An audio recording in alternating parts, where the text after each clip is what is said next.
Hey,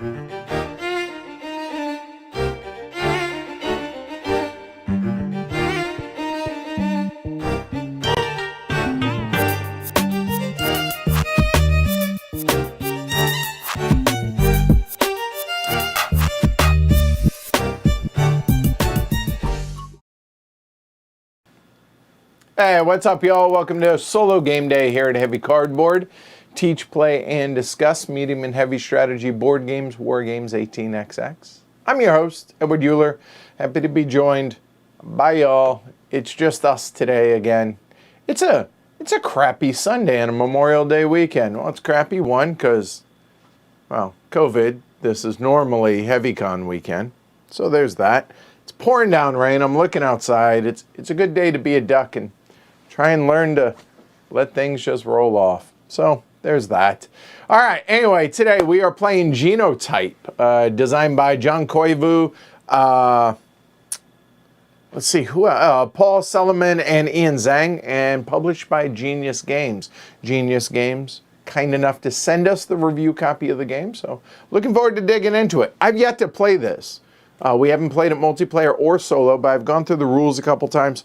I think it's pretty simple to be able to figure out, but seems like a pretty cool system. And the automa seems pretty good. A couple of things about it.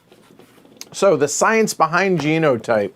So Genius Games is a company that is, well, they publish science-based games. And the list of editors and contributors with a whole lot of letters after their name for the science behind it is pretty impressive here.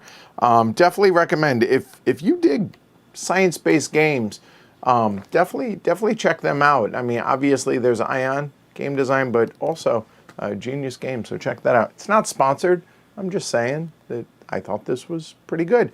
So yeah, if you all are ready, I think I'm going to do an overview of how the game plays and what we're going to do, and then we're just going to jump into it and we'll learn it from there as far as teaching it and everything else. So hopefully y'all are ready. I'm ready. Let's get into Genotype, a Mendelian genetics game.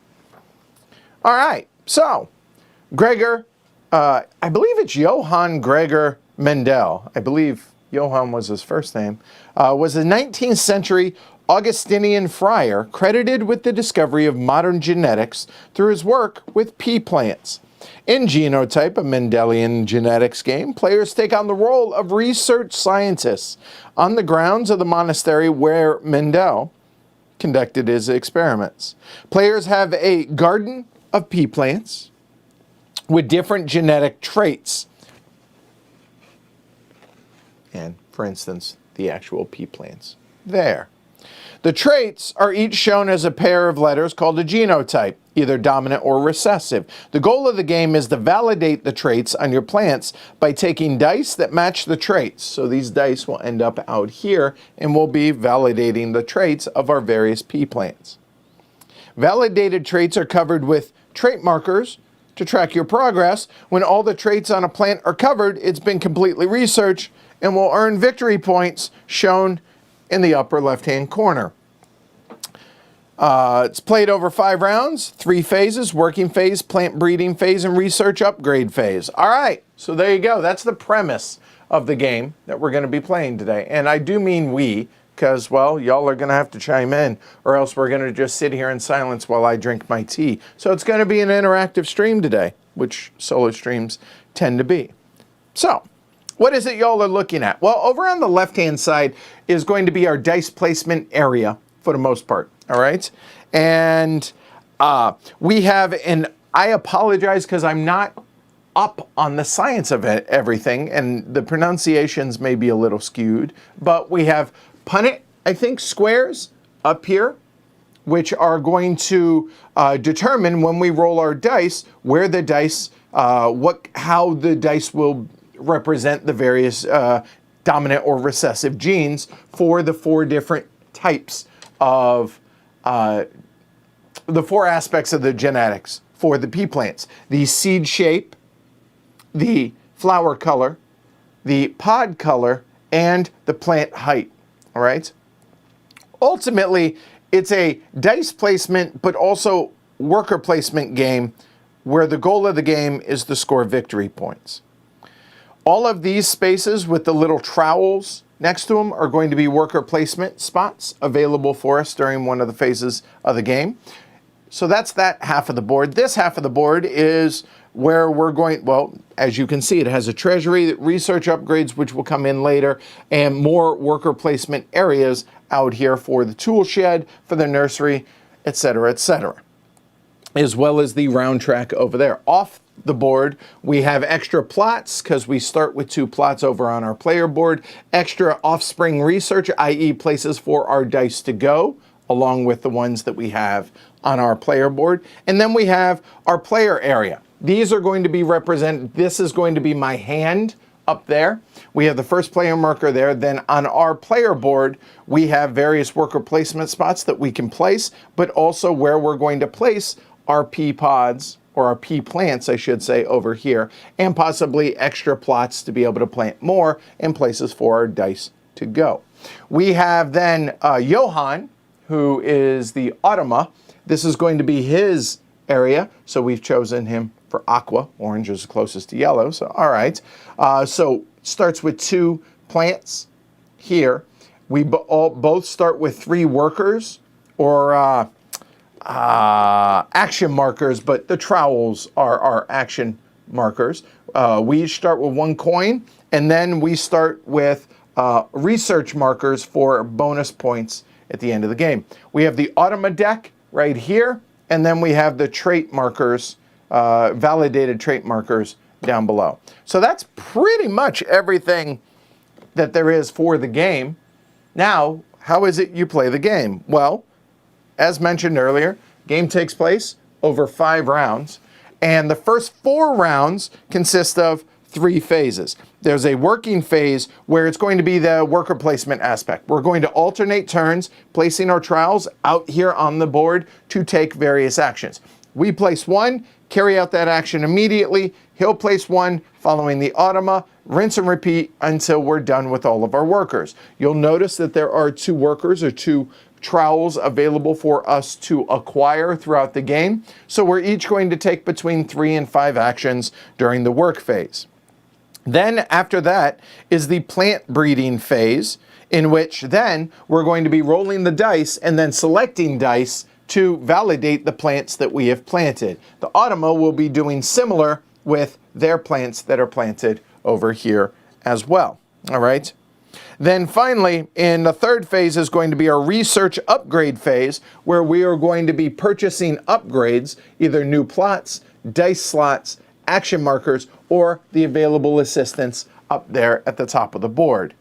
Then there's going to be a bit of a cleanup, and then rinse and repeat, do that 4 times. I say 4 times even though it's 5 rounds. The reason is only the first 2 phases happen in the 5th round. Then we have we go into final scoring, and whoever has the most points wins, whether it's us or the AI.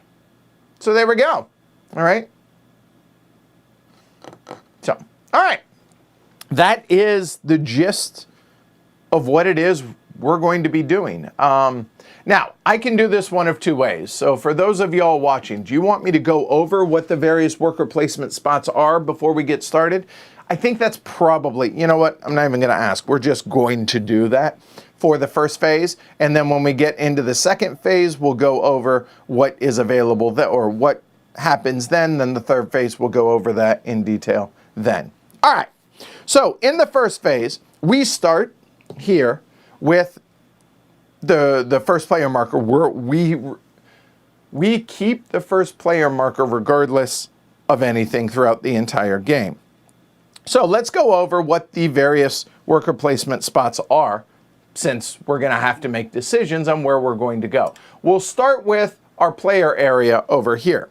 The first thing you'll notice is there is a spot here, 1 worker placement spot. Now, obviously, when I say worker placement, what I mean is we're allowed to place 1 here. And once we've done that, if there are no additional spots, which in this case there are not, that's it. We can't take that multiple times. The only place on the board in which we can take multiple is the second shift right here. Everything else has a single trowel on it, so keep that in mind. So the first thing that we can do is what's called gardening. You're allowed to do 3 things in this order. Draw a pea plant or a tool card. So the tools are going to be down here, the pea plants are going to be there. You get to take one of those, either from a face up or mystery meat off the top of the deck. Pretty simple on that, I think. All right. Then any pea plants that are already out here on our board that have all of the trait markers already covered. So in other words, if these were already on my board, there and there, I could then harvest it because both of the traits have been covered. All right. So I would harvest any pea plants that are on my board already that have all their traits covered. Okay, they've been validated. And then you can sow new pea plants from your hand, meaning these that are in my hand, any empty spots because I just sowed them or that I just harvested, I can then sow them. Okay, that's what gardening is. So take one card, either tool or pea plant from the nursery in the tool shed, then basically pull up any that are validated and plant new ones. That's pretty simple, I think that, okay? Now, the temporary dice slots down here, these do nothing right now, but on the next phase, you'll notice that we have slots for 3 dice. If we put workers onto either or both of those, we will either have 4 or 5 slots for the next phase, but that's it. That's all that we have over there. Okay, those are the first 3 available, but obviously we're not going to be taking those in the first turn because, well, we don't have anything validated. We don't even have anything planted, etc., etc. So let's go ahead and move over now over here to the left side of the board. All right. All right. So we have the punnet squares, which are going to be which correspond. The dice will correspond to the various characteristics, the dominant or recessive genes of the various characteristics. What I mean by that is this here, you'll see the capital, which is dominant, and the lowercase, which is recessive. Okay. Do you need to know those nomenclature? No, but it makes you sound good. So yeah, we'll go with it. These spots over here, as well as for the other characteristics, whatever is printed on the board, if there is nothing else there, you may choose to place one replacing what's on the board there, either capital or dominant or recessive like so, and you can do the exact same for the top. If there is already one on the board, because we've already placed one or the Automa has placed one, you may not flip it to the other side. All you may do is remove it off the board, or you may place one. It's your choice, okay? That's going to be for all of these spots for all 4 characteristics. Easy enough? I think so. Moving on. The next one, the first shift, all that means is you are going to take first dibs. So in the second phase, when we get there, when we talk about plant breeding, what this means is if you place that, you're going to get first pick of all the available dice in the next phase. And if there is a coin available there, you're going to be able to take the coin. That's it. Pretty simple. Any questions on that? No? Good. Moving on. All right, moving down here, you'll see second shift. Second shift is unlimited, even though it only shows, 5 slots. It is theoretically unlimited. Second shift is next in turn order after first shift. So if anybody placed on first shift, they will get to do that. Then second shift will get a chance to follow, and then we will alternate taking dice in the second phase. But that's what those spaces are. The research goals down here, you'll notice that they have coins outlined in red. What that means is you're going to pay either 2, which is better, or 3, which is worse, coins to then be able to take one of your research markers out here that's available and place it into either the dominant or the recessive gene area, okay? And it will score you 2 additional or 3 additional points respectively for the various characteristics, okay, of completed pea plant cards at the end of the game. Okay, what the hell does that mean? Well, let's take a look at this card right here. Let's say at the end of the game, I've already completed all of this. I'm going to score 10 points. But I have one of my markers here from earlier in the game. Once it's there like luggage. It's there forever, okay? So what that means is any pea plant where either of these two genes show up. So in this case, the dominant of the plant height shows up on this card. It means I'm going to score 2 additional points at the end of the game, okay?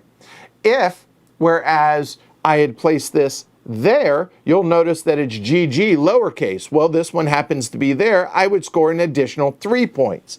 If by the end of the game it was this, I would score 2 points for this plus 3 points for that, and then if I had the FF, I would score bonus. So instead of this essentially being worth 10 points, this card's really worth 15 at the end of the game. Hopefully that makes sense. I don't think I need to belabor that anymore, but there we go. All right, so now moving over to the right-hand side of the board. Let's go ahead and talk about the top part of the board. The treasury, right here. Go there, take 2 coins.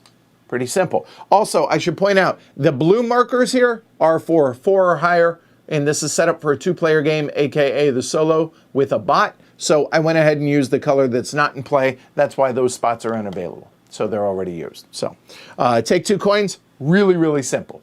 Awesome. All right. Next is, to the right of it, is going to be the university. All right.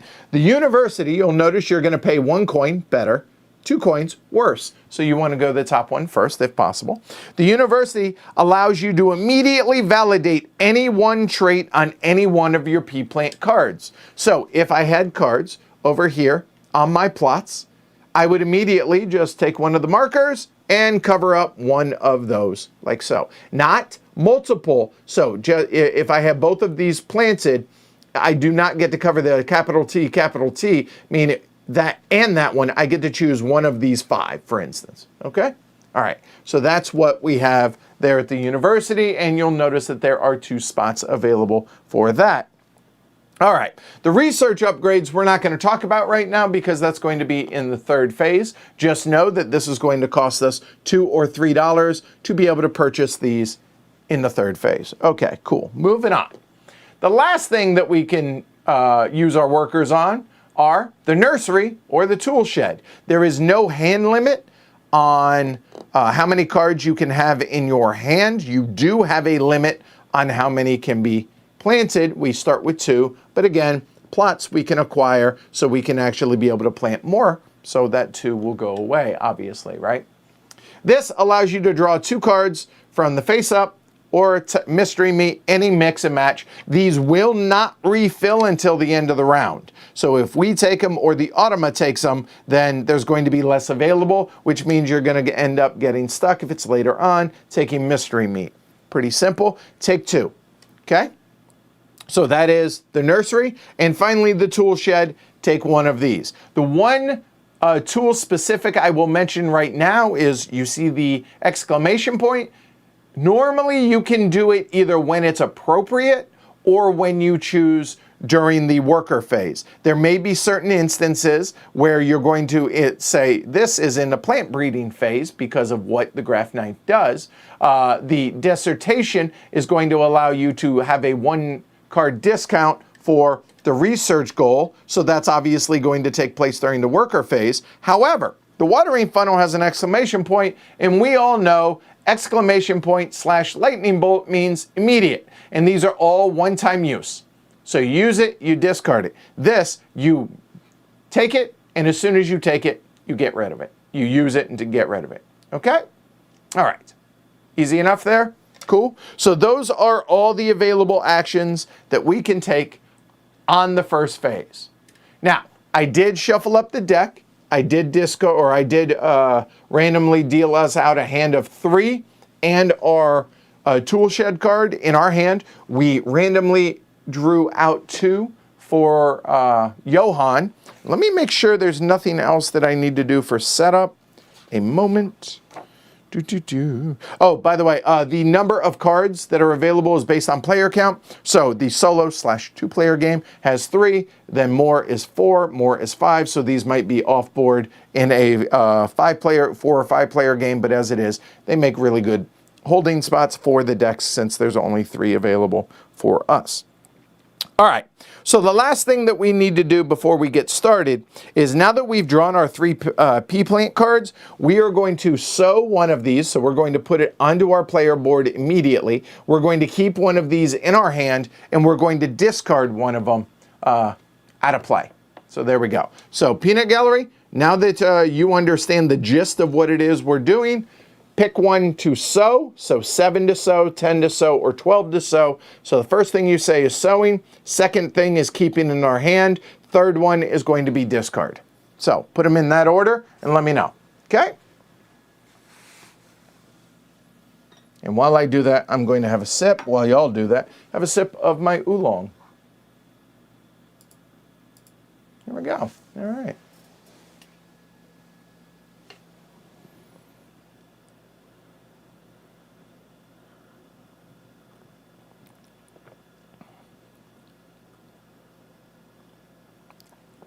Ah, cheers.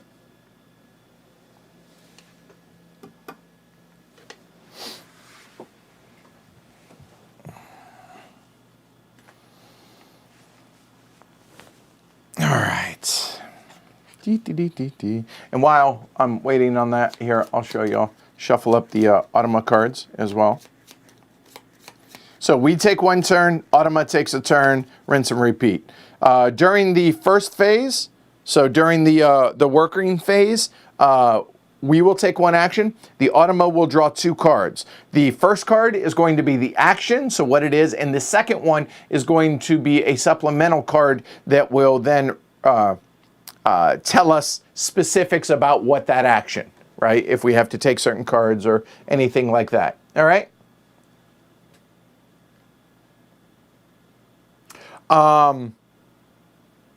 I guess one other thing that I should go over before we get started is we should go over the tool shed actions there.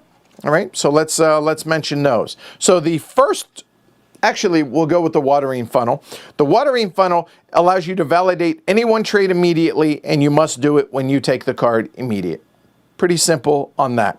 The graft knife here says when you take an offspring die, in other words, during the second phase, you get to actually take a second die, and it doesn't use a dice slot. You just put it here on the card. So this is actually really powerful. But again, remember, these are all one-time use, and that's that, okay? And then the dissertation allows us to set a phenotype research goal.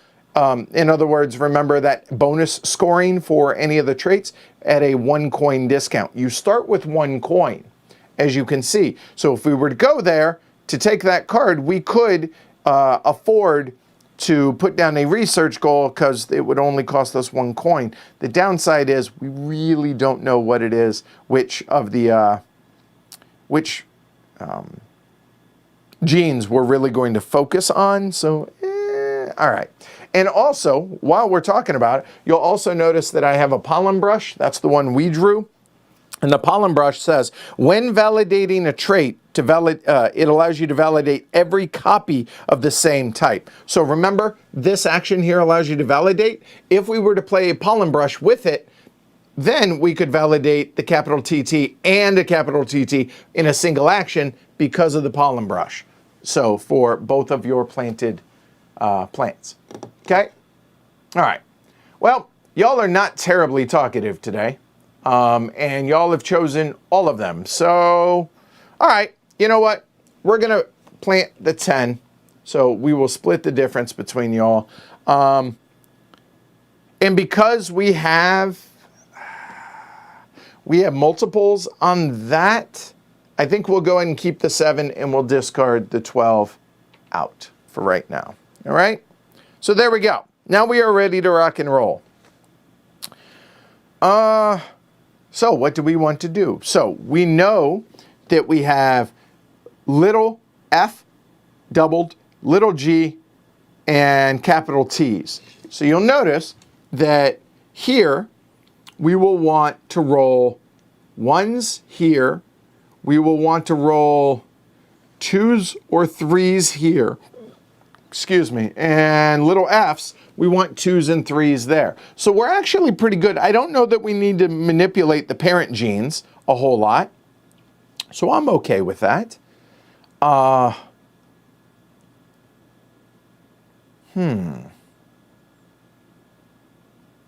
So what do we do for our first action?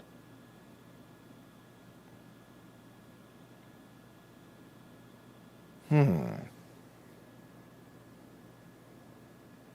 we're already, if the AI does not take a first shift, we will start in the second phase. We will start in the plant breeding phase, and we will alternate. So the order of this is first shift spots take one offspring of that dye color. So we're going to roll all 5 dice in phase 2, and then anybody that's here gets first pick. Then any player second shift can select any one die, and then we start alternating. So obviously we care about this, this, and this, given our one plant that's already out here. And I don't like the idea of setting our research goals already. We have 3 available. We do have the capital T's, which that one actually kind of makes sense. And the fact that there is already one other card out here that allows for that. That's, you know, not terrible.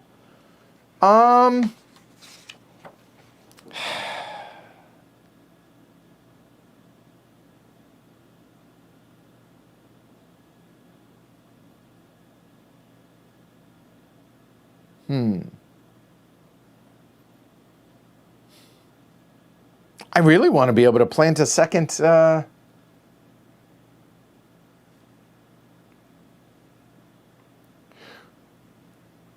the double recessives, see where the G and G.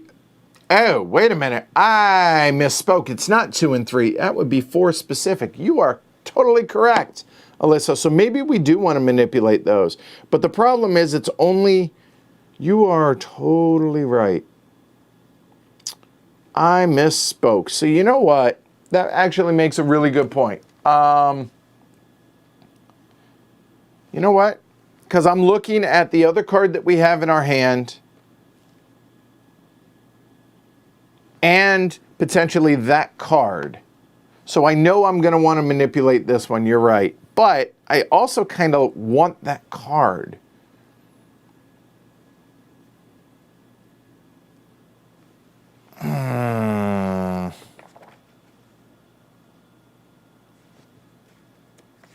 Do we go to the nursery and grab a couple extra cards? I think we do. I think we.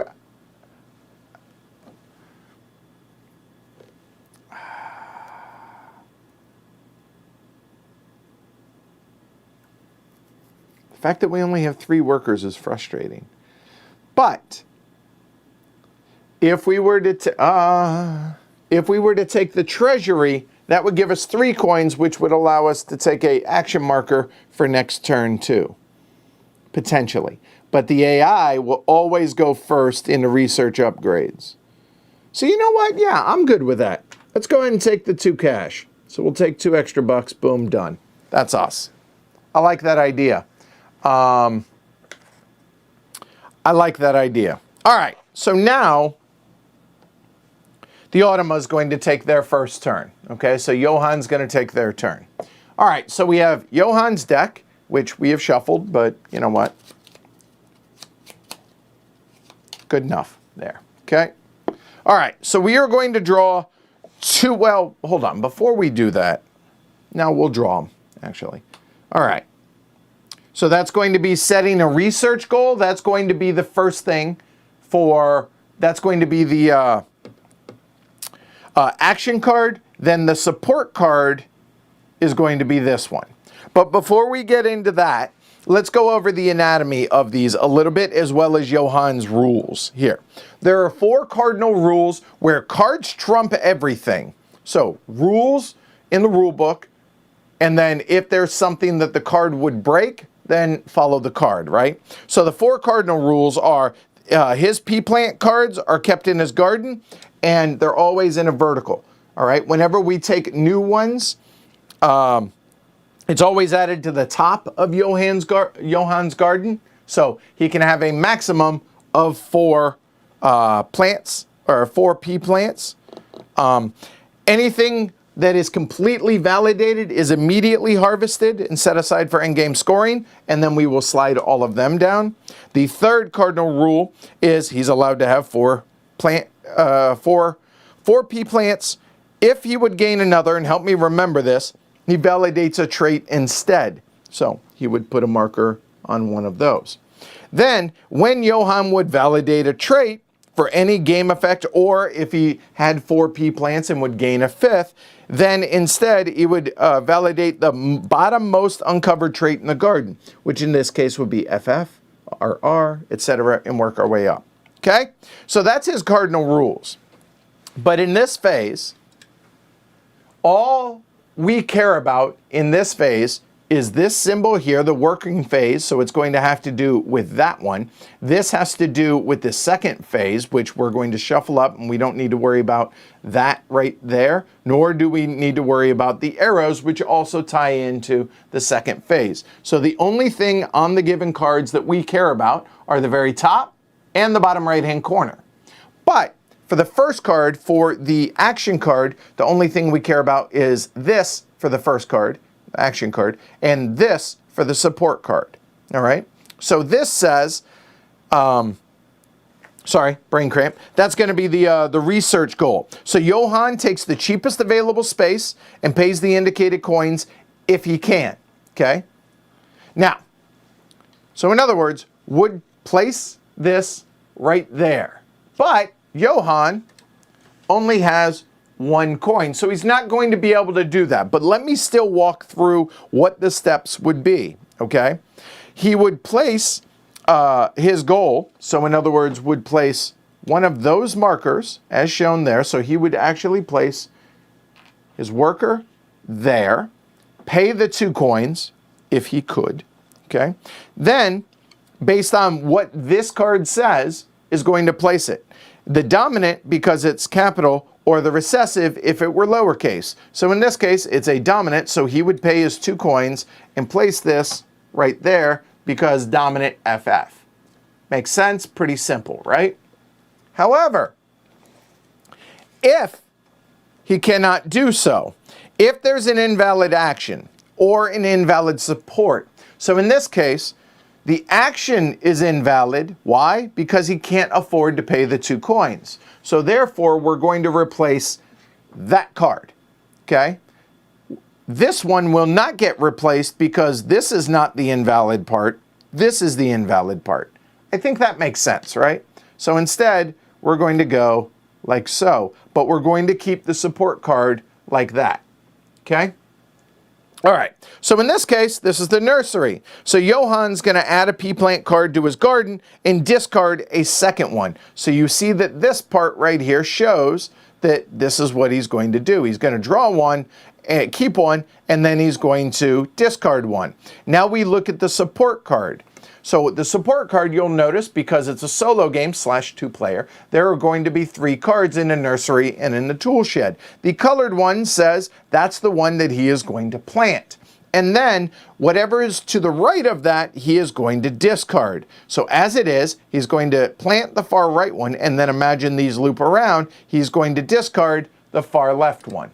So he is going to plant this one into his tableau, and he's going to discard this one out of play.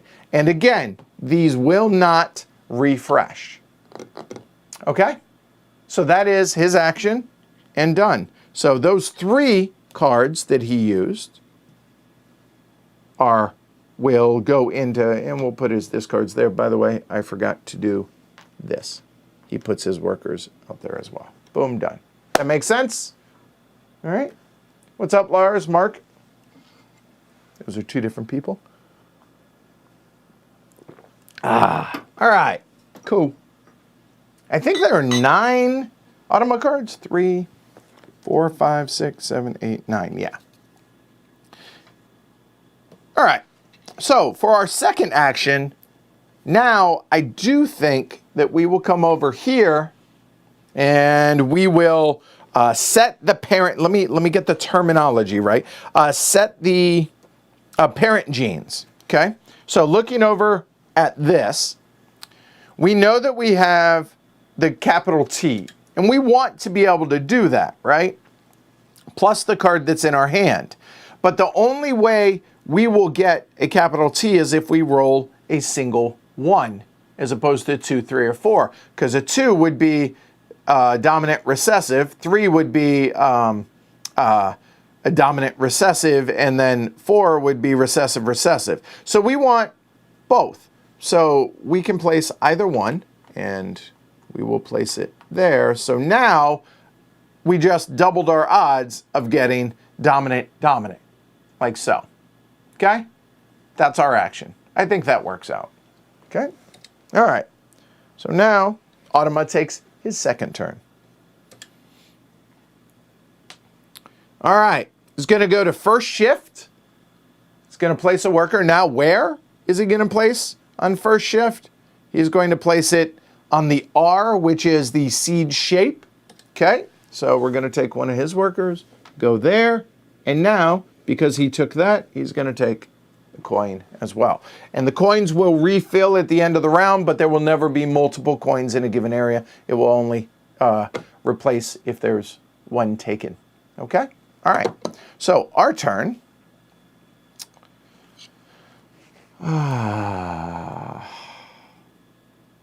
What do we do for our last action?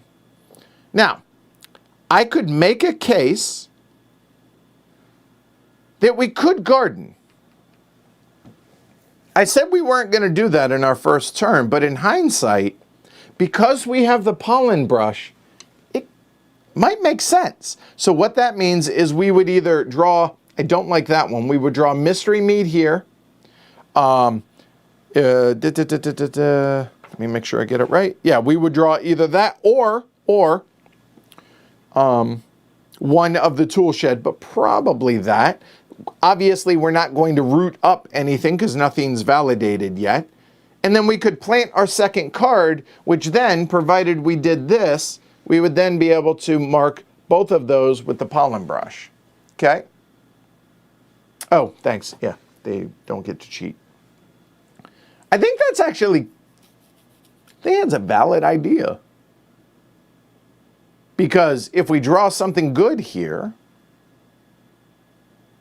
it seems good. The other option is we could take the tool shed, meaning the gardening, right? So I think we're going to garden, and take the graph knife, because that would then essentially be the exact same thing as the pollen brush, but it would hold off. We'd be able to use the pollen brush later on when maybe we have 3 of a type, because that would allow us to take multiple dice and validate multiples. I like that idea. And y'all aren't super talkative today, so I think we're going to do that. But I don't mind using the pollen brush for this. So let's go ahead and take some mystery meat. Meh. All right.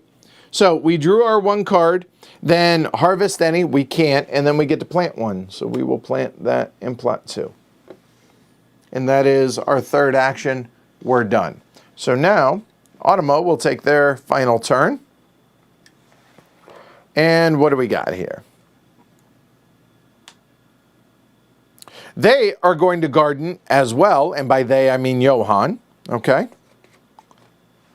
So the gardening. All right, so gardening, he's going to validate one trait for each assistant that he has, then gain a P-Plant card from the top of the deck.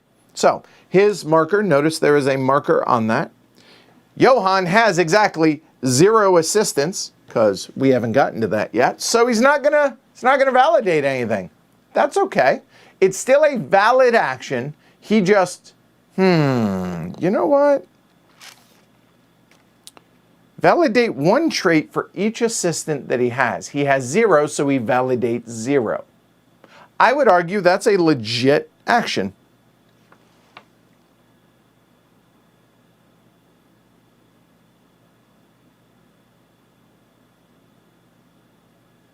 Yeah, I think that's a valid action. I think so. But he will gain a P plant card from the top of the deck. Okay, so he's still going to gain a fourth one. So now we will move our dice roller out of the way and goes to the top. He now has 4 plants. And now remember, if he would do anything that would draw a 5th plant, we're going to start validating from the bottom up. Okay? All right. So that is here. That's his last action. He's done. So we'll get rid of those. There we go. We are done with the first phase. Pretty simple, I think, right? All right. So moving on to the next phase. I want to make sure I'm doing all this right. All right. So what we need to do is roll all the dice. So Johan is electing to let me do this part, and I appreciate that, but here we go.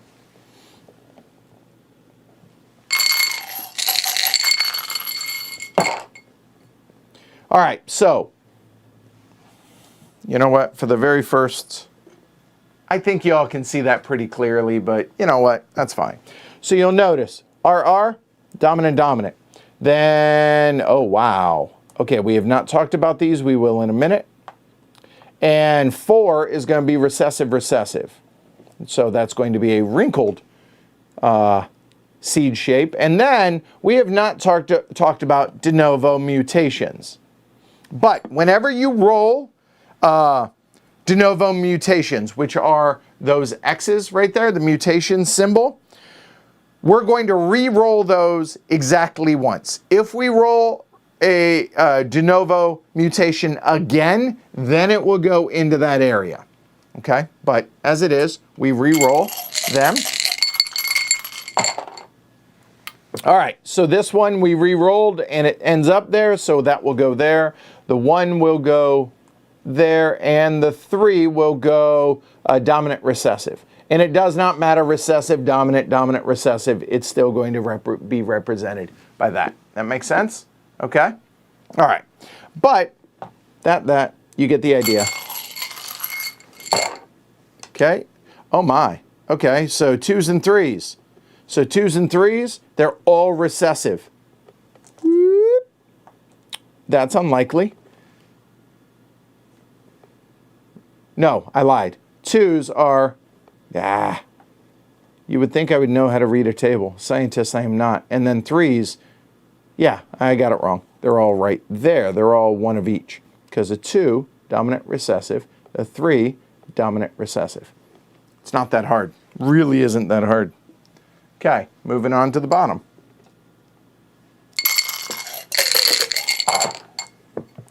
All right, we will re-roll that. Okay, and 1 is going to be dominant, dominant.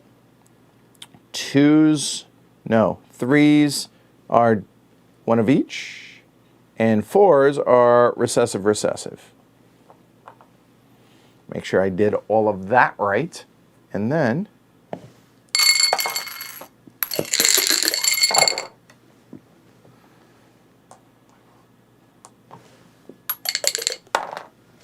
so be it. That's fine. So 1s and 2s are going to be dominant, dominant. 3s will be, well, they're either dominant, dominant or dominant, recessive. So there we go. That looks right to me. Okay? All right. So we have rolled all the dice. We're good to go. Now, we're going to alternate research shifts, i.e. turns, based on 2 things. First off, anybody that has a first shift, which in this case is the AI, they will choose that first. If anybody had gone here, then they would choose any dice remaining. And then we alternate at that point, okay? In turn order. So for instance, indulge me here. Let's say this were our marker here, and the AI had none on first or second shift. We would get to do that.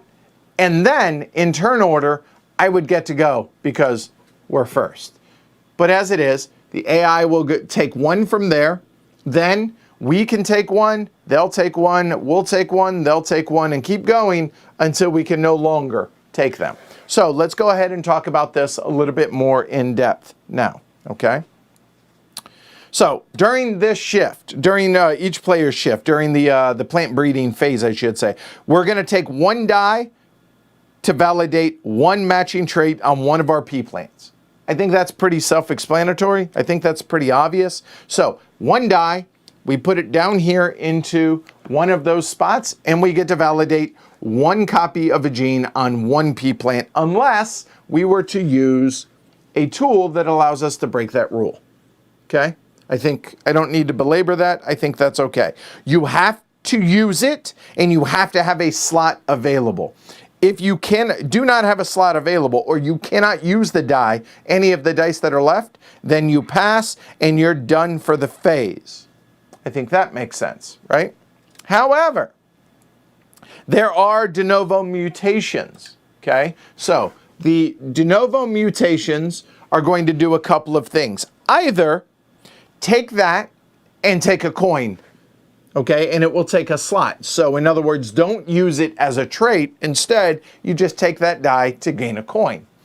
Or if you wish, instead of taking a coin, you can mutate another offspring die. And what that means is you're going to take up 2 slots, but you can do a wild.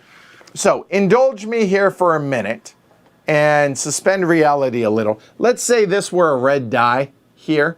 And so, you know what? Let's say it were this. That'd be easier. Here. And you'll notice that all we have here for flower color is dominant and recessive. But we really needed a dominant, or maybe we really needed a recessive, which actually we need a recessive. So in this case, what you can do is you can take one de novo die and any one die of the same color. It could be a second de novo die, it could be a dominant die, it could be anything of those. So in this case, maybe I would take something like that. I would choose those 2. Then these 2 would take up 2 slots, but it then becomes a wild for that color or for that characteristic. So in this case, flower color, the FF. So then, even though it wasn't available here, the de novo mutation allows you to do so. So then I could come over and cover up the FF, which I wouldn't normally be able to do without the de novo mutation. Hopefully that makes sense. I think that's pretty simple, but that said, I think so. And it doesn't matter if it was a 2 or 3 because it goes there. Okay? All right. So that is how the de novo mutations work. Okay? Let's see. So looking at this, there are 2 mutations on opposite sides of the dice, and there is 1, 2, 3, 4 around the middle. So yes, there is a better chance of a mutation than there is of the basics. Okay? All right. But as I said, now that we are in the plant breeding phase, Johan is going to take, oh, you know what? I totally missed something. Hold on. Because if we take a look, we have solo cards. And by the way, we are playing the standard version, so we are not going to play the easy, nor are we going to play the hard where he starts with an assistant. Okay? So this just shows what the AI starts with, okay? And then it shows each turn, yada, yada, yada. But there is a special phase in the solo game, I forgot, called the Automa phase that takes place first, okay, before the plant breeding phase. All right. If Johan has placed any action markers on the first shift spaces, move them to the second shift area into the back of the line. So in other words, he went here, so I forgot it would actually come down to the second shift. It's moot in this case since I didn't go there and I didn't go to any of those, but that's one of the steps. So if you take a look, move those over to second shift. Then Johan validates one trait for each of his assistants, but he has no assistants, so he does none of those. Then Johan gains one pea plant card from the top of the deck, then gains an additional pea plant card for each new plot he acquired as a research upgrade. In other words, in phase 3, if he gets a research upgrade, this is where he's going to automatically fill it. A new plot. He doesn't have any of those because we haven't done research upgrades. However, you heard the very first part, which is gain a pea plant card. Well, what happens per the 4 rules? Anytime he would gain a 5th card, he validates the bottom most uncovered trait in his garden. All right, well, we have our first validation, and it's not good. It's against us. So starting at the bottom card, the lowest trait, he automatically validates it. Boom, done. Okay, done. All right. Then in standard or hard difficulty, which we're in standard, Johan gains 3 coins. Boo. So let's give him 3 coins. He's at 5. Okay. And finally, reshuffle the automa cards, which is what that is. Okay. So we will do that. I forgot about the automa phase there. So, all right. Y'all following along all right so far? I think it's pretty simple. Don't mean to insult anybody. All right. Those are shuffled. Done. Now we go into the plant breeding phase. So technically now we would roll, but you get the idea. All right. He's going to take 3 research shifts, i.e. turns. Okay. So he's going to draw 1 card for each of his shifts. So he takes 1 action first. So going to draw 1 card like so. Okay. Hold on one sec. I have had a cough all morning, so I apologize.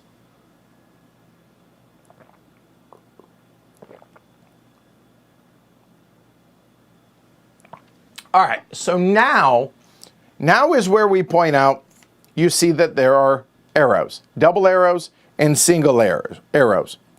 We're going to place it to the right of the topmost plant in his garden, okay, that doesn't already have an automa card. So in this case, obviously this is the first card. It's going to go the top of the 4. There we go. And it's going to point at 2 of the genes specifically, okay, or the traits, I should say. Then for each arrow that points at the trait, check whether any corresponding offspring dice are in the dice pool. Now, you know what? I realized. So he is going to go first because he has the second shift marker right here. He had the first shift, but remember it goes to the second shift. So first shifts happen first. I don't have any. Then second shifts happen next. Well, this is at the end of the line because I don't have any. So he's going to do this. Then I will take 1 and we will continue until we can't and he does 3 of them. Okay? All right, cool. All right. So getting back to this. So the first one we're going to place up to the top card, and I'll get to that here in a second, okay? Then we're going to check and see if he has any dice that match the gene. You know what? Instead of doing it this way, let's just actually bring it over and maybe show it to you all this way. I think that'd be easier. Okay. There we go. That's better. All right. So now looking at this, you'll see that he has a double arrow pointing at dominant recessive F and a single arrow at recessive G, okay? For every arrow pointing to an uncovered trait, notice both of these are uncovered as well, all right? If at least 1 die is found, he's going to take a die. 1 for a single arrow, 2 for a double arrow. So we'll start at the top, looking FF. So FF, all of these are going to be dominant recessive, as you can see right there. And there's a double arrow. So he's just going to take 2 dice. We're just going to put them back here, and we're going to cover FF. And then, does GG, recessive have 1? The answer is yes. And we're going to cover that one. That's his first turn. That's nasty. I don't like. Me no likey. Okay? There is no limit on he doesn't have slots, right? So the dice just go back into the pool to get ready for the next turn, okay? But, let me back up. Boop, boop. There is one other thing.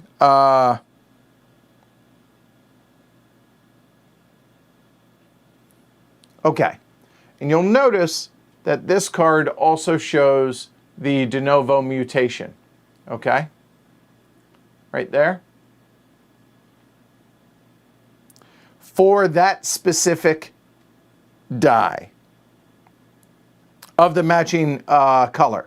So we then come out and look up here.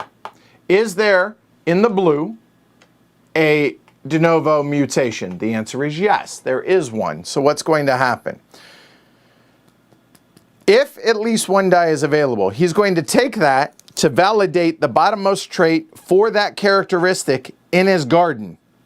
If there's no matching, then he takes a coin. So what does that mean? So we're looking for seed shape, which is RR. So let's take a look.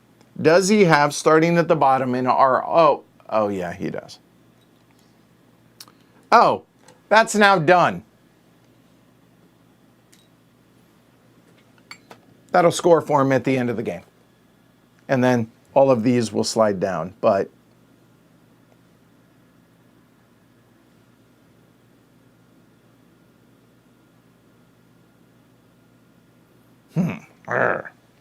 okay? If there was no RR, right? So either this one wasn't there, the one that I just covered up wasn't there, or maybe it was already covered up, et cetera, et cetera. There was nothing. Then in lieu, he would still take the die, but he would take a coin instead of covering the trait. Okay? Okay.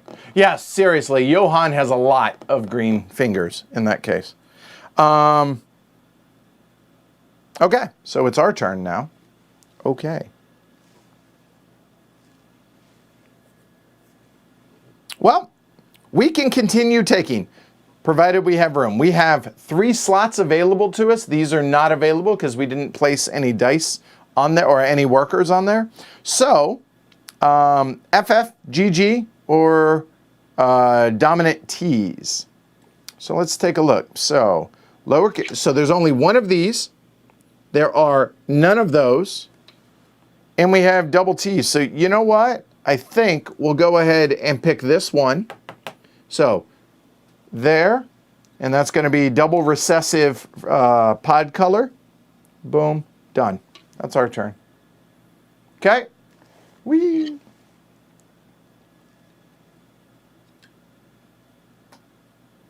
All right, so this one will now go out, and I guess I don't need to switch it to that. I guess now the highest available spot is going to be right there. So that will go there and there. Now notice that there are no dyes, there's no anything, there's no mutation, anything like that, okay? Oh, I did miss that we have dominant RR as well, but there's multiple dice there, so we're okay. So now, nothing. So he's not going to take 2 dice of that, but dominant recessive on the seed shape. Is there one? There is. So he's going to take that one, and he's going to go ahead and mark that. And he's done because there's no mutation, there's no nothing. That's his turn. All right. So now let's go ahead and take a dominant. There. Are we? You know what? We are. We're going to take that as our second die, and that will go there. And now you'll notice that all we have left is double dominant plant height for both of these. So maybe we use the pollen brush to be able to do both of those. I think that would be good. Okay. All right. So, and now this is going to obviously go right there. Hey, awesome. He validates none of them, and you see, for the yellow, there is no de novo mutation, so done. Johann's effectiveness may vary. He may find no matches at all, or he may end up validating 3 traits on one turn, kind of like on his first turn. So that is all 3 he's done. Not because these are filled, but because he takes 3 actions, okay? So there's that. All right, so now we will go ahead and take a dominant here for a third one. When we do so, we will use the pollen brush. The pollen brush allows you to match up or do multiple of the same that you're validating. So Dominant, dominant right there and right there. Now, unlike Johan, we have to take the gardening action to be able to actually take that, to harvest it there, but that's all right. So now it would be the AI's turn, Johan's turn, but he's taken 3. And now we could then take another turn for recessive for flower color, but alas, there are none. And we have no spots left, so it's a cow's opinion. It's okay. All right, so we're done with the plant breeding phase. All right, so now that's done. We are then done with all of this. See, right here, that part that I had missed earlier, but there we go. And now we go into the research upgrade phase. Now, the player, this goes in a reverse turn order. We stay first player, which means Johan will always go first in this phase, okay? So, all right. Now, because we are playing the regular, you'll notice that he's going to purchase up to 2 upgrades. In the easy game, he only purchases 1, okay? So we are going to, let me see. We're going to draw an Automa card. We do not shuffle yet, okay? So we will draw 1 Automa card, and we will place it out here and see where it matches up. There we go. Okay, so it might not match up perfect. But you look at where the double arrow is. The double arrow is talking about hiring assistants. All right. If Johan has enough coins, he's going to purchase the corresponding upgrade, pay the coin cost, and adjust the price. Whenever something is purchased, it moves 1 step to the right. And you can see that the dark areas are where these started. We have the markers. So this, he's going to pay 2 coins, and then it's going to increase 1. Unless it were already maxed, then it stays there. At the end of the round, everything will reduce 1 in cost. Okay? All right, so if he can't afford to buy something, he draws another card until he can, provided that he has some amount of coins. But he can't afford it, so it's going to be 2 coins. Boop. There we go.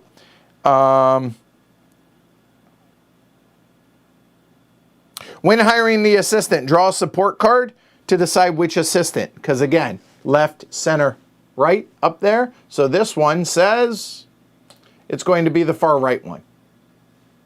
Okay, so let's go ahead and take a look at the assistants, because we haven't talked about the assistants at all, because this is the first time. So here, let me grab those. So it's going to be the far right assistant that he is going to purchase, and we're going to bump that up 1 there, and there we go. Those are the 3 assistants that we drew randomly at the beginning of the game. So let's go over the various assistants. So going left to right, we have Brother Alispius. When gardening, draw an extra card, face up or from the deck. Okay, easy enough. The next one is Brother Leopold. I'm looking for him. There you go. Your coin costs are all reduced by 1 to a minimum of 1. So regardless of anything, everything just costs 1 coin for you. Nice. But the one that he is going to take is Sister Anna. Sister Anna says once per working phase, you may pay 1 coin to validate a trait. That's what he's taking. But he doesn't use assistants. Instead, these are just going to hang out. You know what? We're going to actually put it right here. That's his assistant. And remember, he gets to do bonus stuff. So he gets to validate traits based on the number of assistants that he has. So, all right. So that's the Automa's turn for the first of their 2 purchases. For us, we have 3 coins. What do we want? Peanut Gallery, help me out. So we have 3 coins. We can purchase anything. Action marker is a new, it's a 4th action. That seems good. Hire an assistant. We do not refill them, remember, so we already covered the 2 that are available. A dice slot, which allows us to take an extra die during the 2nd phase. And a new plot allows us a 3rd spot to plant plants. I'm leaning towards the action marker, but hey, y'all are going to decide that. All right. Oh, hey, Jess. Thanks. Hey, like and subscribe. I forgot to mention that. That's why she gets paid the no bucks. No, hey, seriously. Hi, Jess. Miss you. All right. Stacy says a plot. Well, whenever we get two things, actions are good. That's okay. Extra thing. Thanks, Andre. All right. Looks like action marker is going to be it. I agree. Sorry, Stacy. So that's going to be all three. So that's going to come up. And hey, look at that. Boom. Done. Okay. Now, we're done. It goes back to the AI. AI, we will draw, and where the double is, it's going to be another action marker for them. For $4. Oh! Oh, only has $3. Shucky darn. Doesn't get to do that. That one, a dice slot, he does have $2, so he is going to take that one. So the extra dice slot, even though he doesn't take dice, we're going to, let me see, I guess we could put it right there.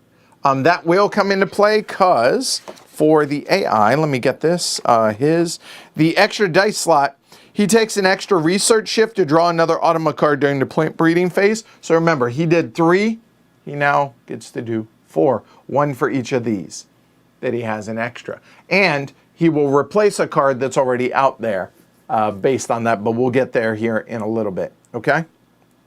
So there we go. And that cost him 2. And that will bump up in cost.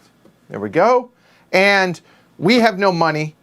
He only has a coin. Nothing is at 1. We're done with that phase. Plus he bought 2, right? So that doesn't matter. All right. Good. And now we go through the end of round stuff, which the end of round is advance the round track. Whoop, there. First player marker would pass, but we keep it. We take all of our workers back. That's 2. That's 3. Okay. Then all the abacus markers move 1 to the left. There. And then everything that's out here goes away. There. And they, come on, there we go, go away as well. And we draw 3 new ones.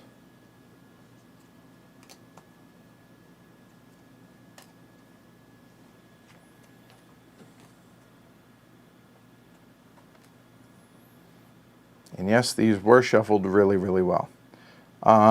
And you know what? Let's go over the assistants as well, since we're going to be bringing these out. So it's going to go 1. Maria. All right.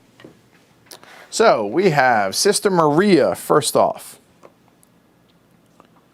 Once per plant breeding phase, when taking a dye, you can validate any trait of that dye color instead of using the dye normally. So it's a wild dye. That's kind of nice. Okay. It was really good. And assistants are recurring. However, anyone that shows that symbol, which means tap it, right? You can only use it once per turn, or per round, sorry. Okay? All right. The next one is going to be Sister May. And whenever you validate a trait, you can validate every copy of the same genotype. Oh my God. It's like a permanent pollen brush. That's fantastic. Sister May knows what's up. Huh. All right. And then Father Anton says, in the plant breeding phase, you are considered to always be first in the second shift area without placing an action marker.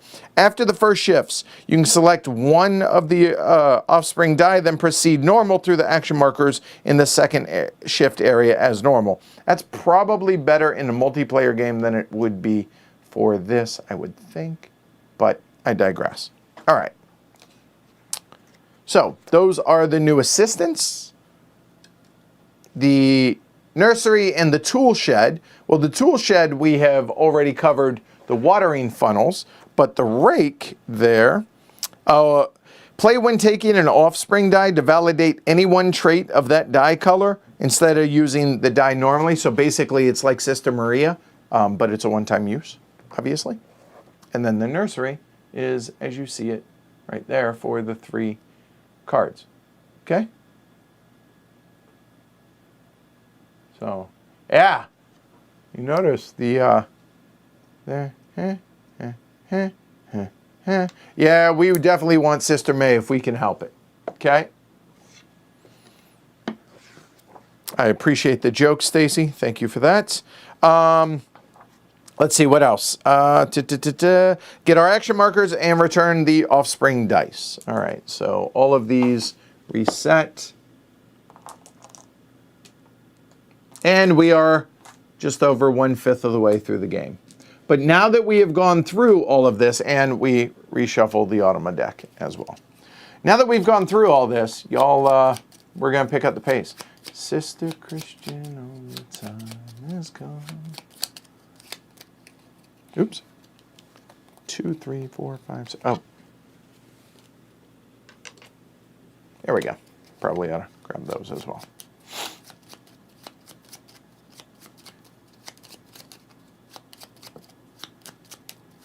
Okay. Done and done. All right.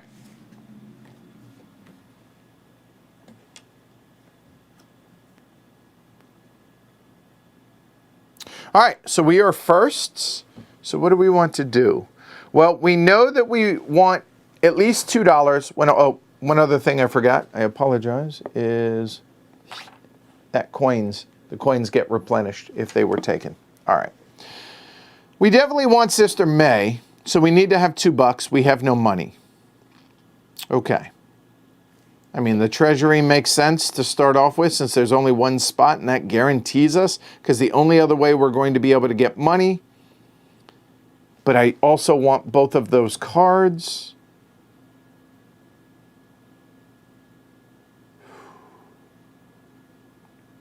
I want a garden. Okay, so treasury, here, garden. There's 3 of our 4 actions. And then at that point, maybe, well, the problem is the money. We could roll the dice that he doesn't take that, that one specifically, but I think that's okay. Because, wow, all 5 cards that we would have would be that. I think the treasury is going to be our first action right there. Take 2 coins. Yeah. All right. So now the Automa will go. Okay. So this is the first time we've seen this one. And the Automa, this is where they are going to set the parent genes. Okay. So you'll notice that the top one is going to be highlighted and not the left one. There is a card that shows the left one as well. If there's already one on the top side, then he'll remove it. And then the support card will show, oh, I do not know on that. Hold on. Normally it would be dominant or recessive.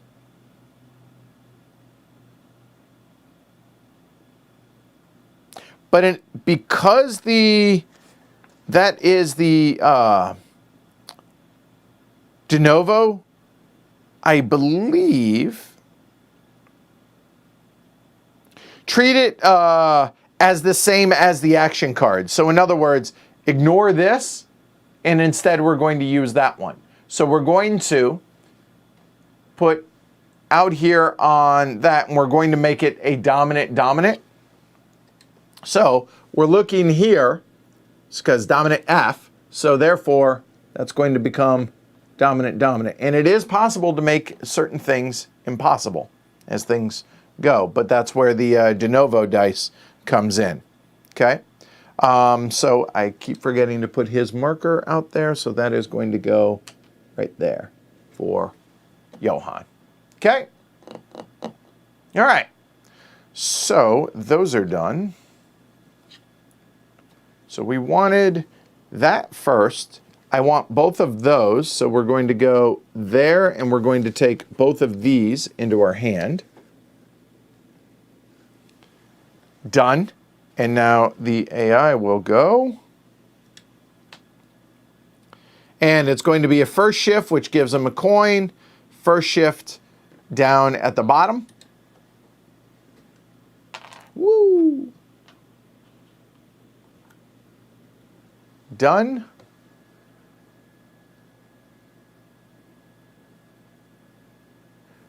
What else did I say I wanted? Oh, we need to garden. I would say gardening now, okay?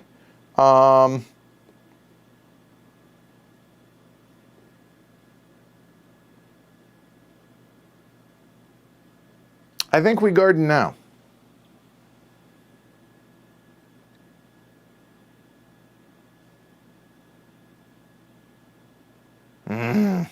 Or do we? Oh.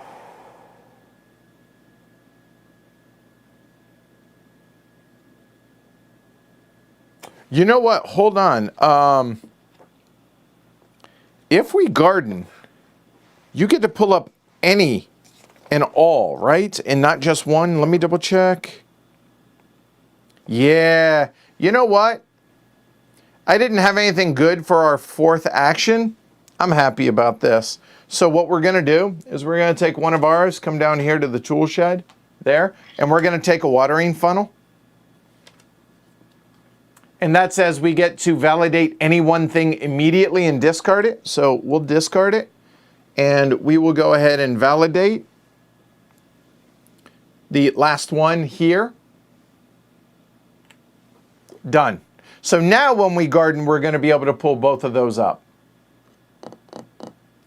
I like that idea a lot. Yep. That'll do, pig. That'll do. So now his last action will be the university. All right. So first time we've seen this one. It takes the cheapest available space. Okay. Pays the indicated coin, so it's going to be 1 coin for him to do so. Validate a trait per his cardinal rules. All right, so now our last action is going to be the garden. Boston. We are in Boston-ish area. So Boston garden. Anyway, all right. So we get to draw a pea plant card or a tool card. Well, we have the pea plants that we really like, I think. So let's take a look here. We have another immediate one, or we can a wild validate, right? I could make a case either way. And the rake does use a slot, right? Whereas the watering funnel,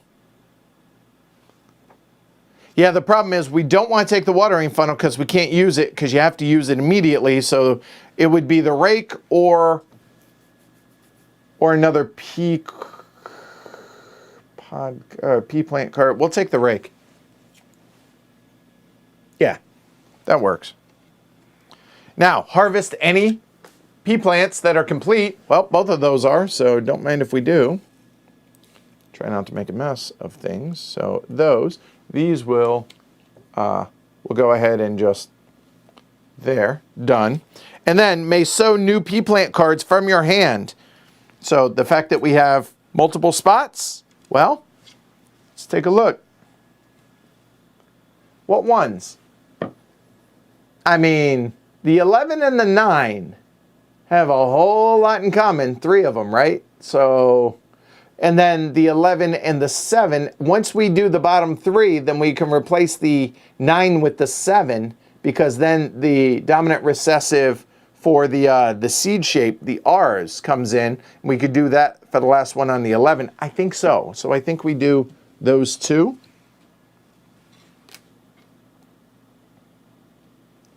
That was highly efficient.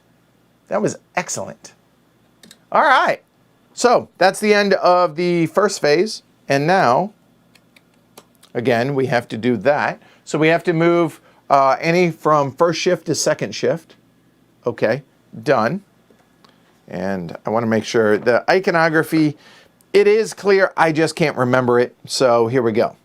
Validate one trait for each of his assistants. He has one assistant. So validating, it's going to validate the one at the bottom. The one at the bottom is going to be there, which is going to complete the 5-point card. There. So these will then move down like so. Okay. Then he's going to gain one P plant card from the top of the deck, and then one for each new plot he's acquired, which is none. And so this will come over and he will get it, and it goes to the top, remember? So there we go. Then he gains 3 coins because he cheats like that.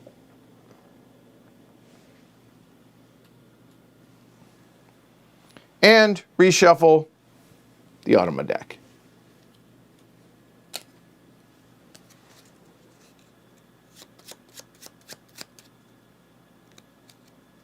I only cover one at a time, but not this turn, but next turn I'm going to hopefully get Sister May at the end of this turn, so I'll have her going forward.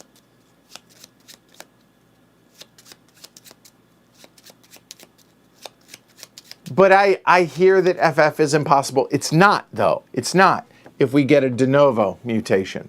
So, but exactly. All right, so we are shuffled, done. All right, so now we need to shuffle, or I need to roll. And you know what?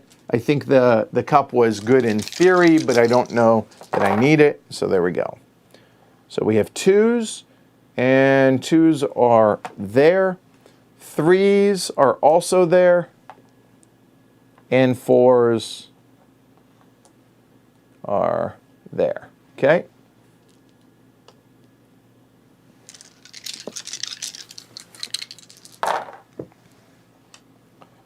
Ones are going to go there, and all 3 of these, remember, you re-roll them once, and then if they're stubborn, then they stay mutations.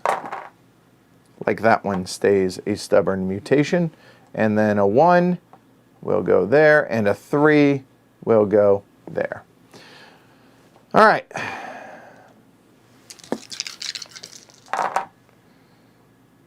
Ones and 2s. So dominant, dominant for the 1s. And dominant recessive for the 2s. Ah, that sucked. That's a crappy roll.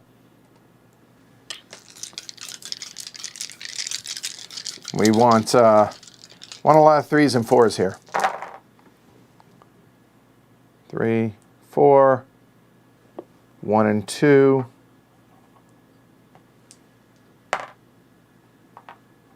There we go. Yeah, not great, but there you go. All right. Okay, so he will start because he has a second shift. Yeah, let me grab some tea. Hold on.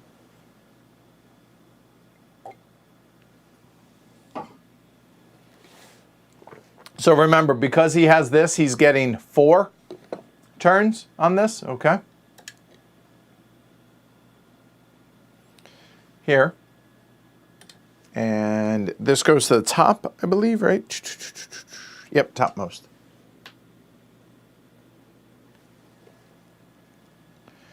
All right, so the double arrow pointing at nothing, the single arrow pointing to dominant, dominant, and he does have it, and he will. So that will go, and that will go there. It does have the mutation of that color, but alas, there are none. So if there are no matching, he takes a coin. Cheater. Okay. So what do we want to start with?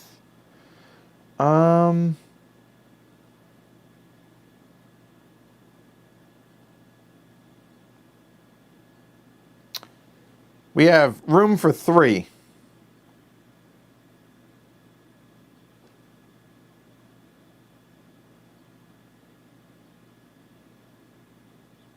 Yeah, I think so. So we'll go there, and we will take that for one of those. Done. It's not great, but that's all right.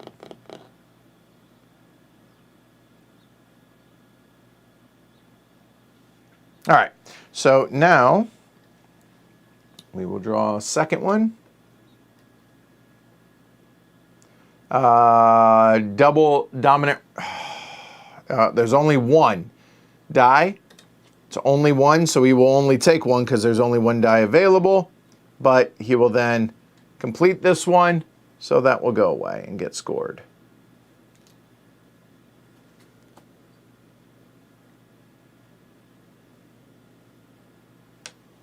That's fine. All right, so he's done there.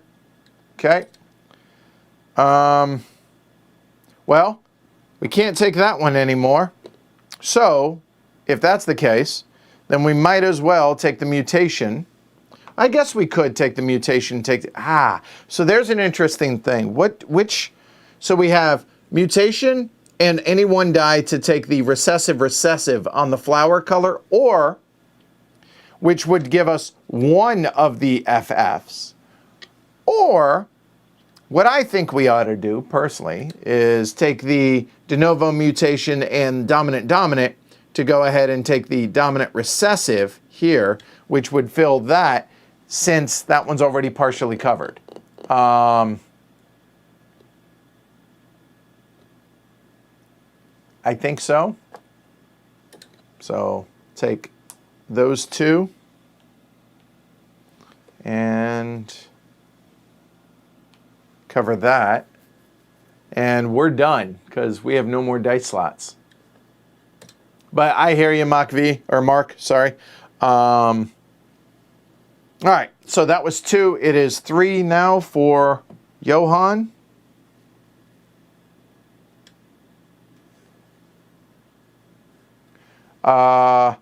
Nothing, because there are no recessive, and nothing. Okay. Cool. Good. Now we're done. So he now takes his 4th one. But I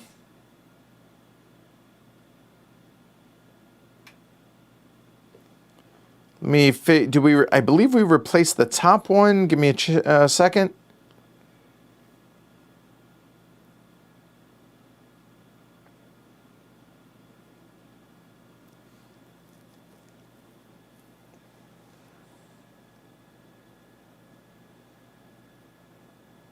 Discard all the automa and start back up top. All right, so these 3 will go away, and he will go with the top card, and we'll start with the top one. Let's see. There are plenty of those dice. Obviously nothing there, but that will happen. And there's that. So that will go there. And done. Sorry. There we go. Done. Did I miss that? Hold on. Oh, you're right. You're right. I missed that. You should have taken the red de novo. So my bad with that. The bottommost trait for the Fs, so he would have also covered that one with the red. Thank you. Yep, there you go. We're good. That is the plant breeding phase. All right. So now he has a total of 5 cash. Just going to bring these over because that's done.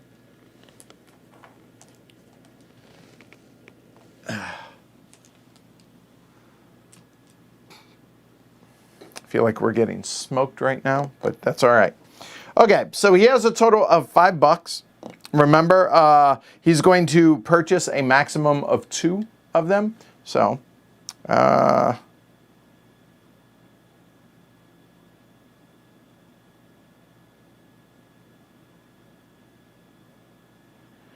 give me just 1 second, because, yeah, it doesn't say to shuffle in between those steps. All right, so here, gonna take another action marker for $3. He does have the $3 there, so he will get an extra action marker, and might as well just grab all those while we're at it. I realize I'm doing some things out of order, but I think that's all right. So 3, that's 4, and 4. And obviously you're limited to 5 each. So we have $2. He took that, so that will increase by 1, and that is one of his 2. And I think we go Sister May, right? Stay on target. So we will take the assistant for $2 there. Spend our $2. And Sister Christian, the time has come. Here we go. Welcome to Team Us, Sister May. Yay! All right, cool. All right, so his second one now will be another assistant. An assistant is $3. Not today, my friend. Not today. All right, so we will draw another card because only had $2. And that is the top one, so a new plot. That is $1. So there, and that will come over. We're running a little bit out of room, but that's okay. Can we put that there? Yeah, all right. So remember, new plot. During the Automa phase, he gets an extra P-Plant card. So there's that. All right. And that's both of his purchases, and that was $1 and done. All right, and I move that up. We're done. All right, so we go into the reset. So third round. Abacus drops. 1, 1, 1, 1. Those will come back. Shuffle these while I'm at it. Cards go away.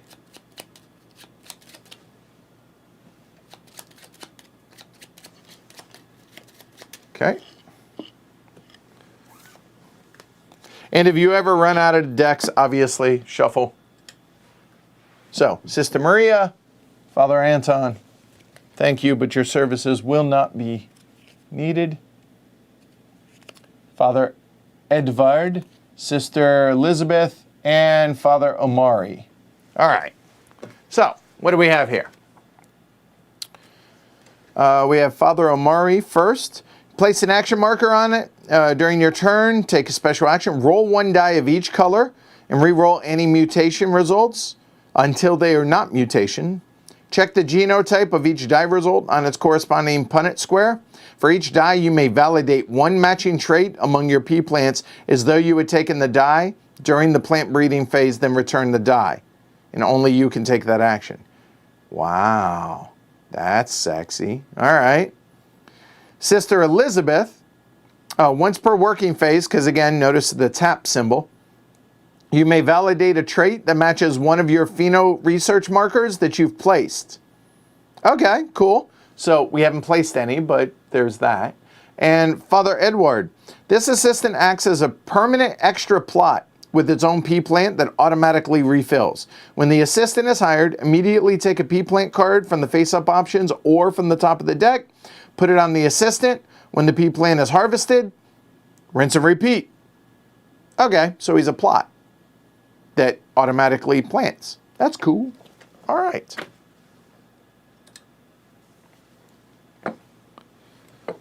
So nursery, hickory dickory dock. There once was a man from Nantucket. Hey, pollen brush, but don't really need pollen brushes anymore. And the flower pot we haven't seen yet. The flower pot,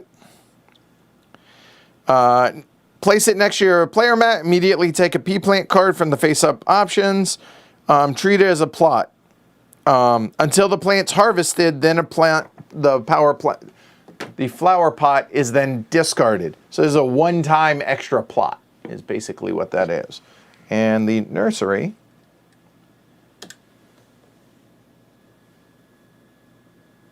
yeah, I could see that Father Edward and Sister May combo well. Yeah, that makes sense. Okay.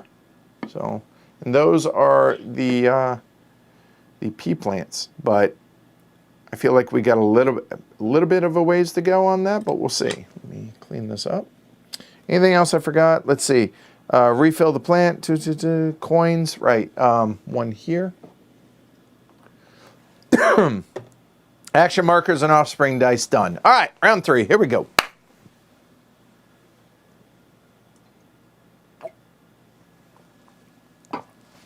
Can't apparently have a hole in my lip. All right.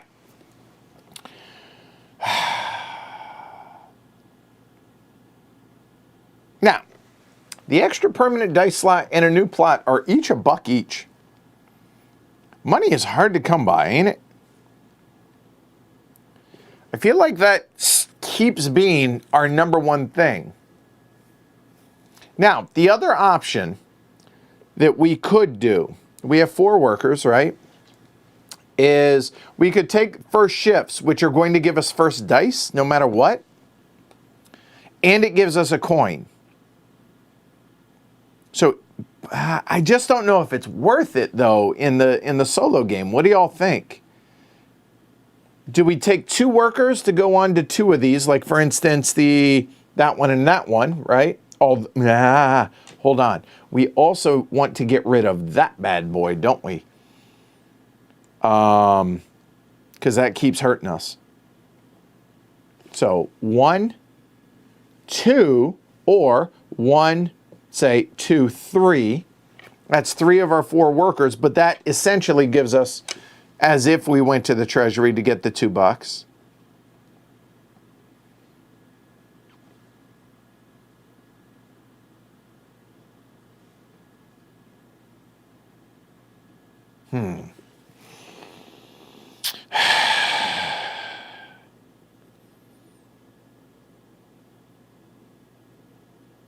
We do have the rake as a wild, too, remember.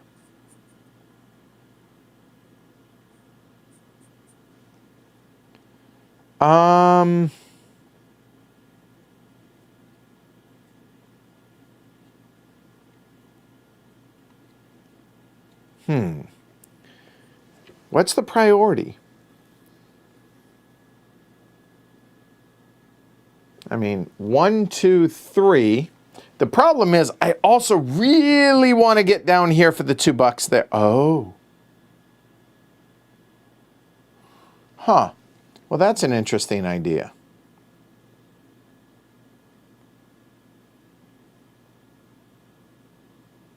We have the rake, and the rake can team up with Sister May. So maybe we don't have to go there because we can then use the rake as a wild to get the recessive. If that's the case, then we could go first shift to get the $2.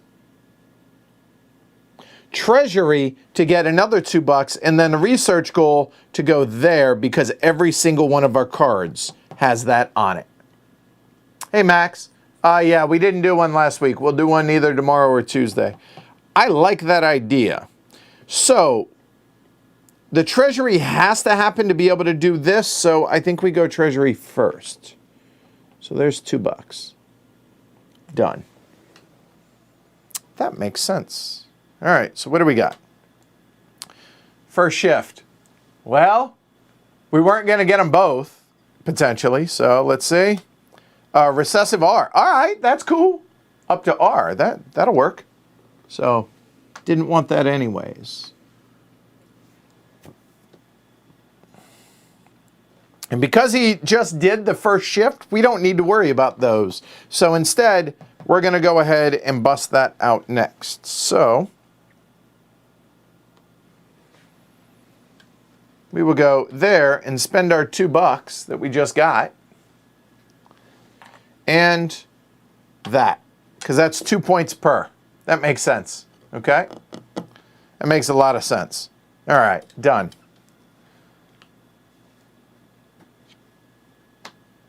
And now, all right, so, ooh, here on that one, and, oh, that's gross. Actually, it didn't hurt us. Did not hurt us yet. So this is going to be add the dominant there. So that will go there. So which means everything we roll is going to go there.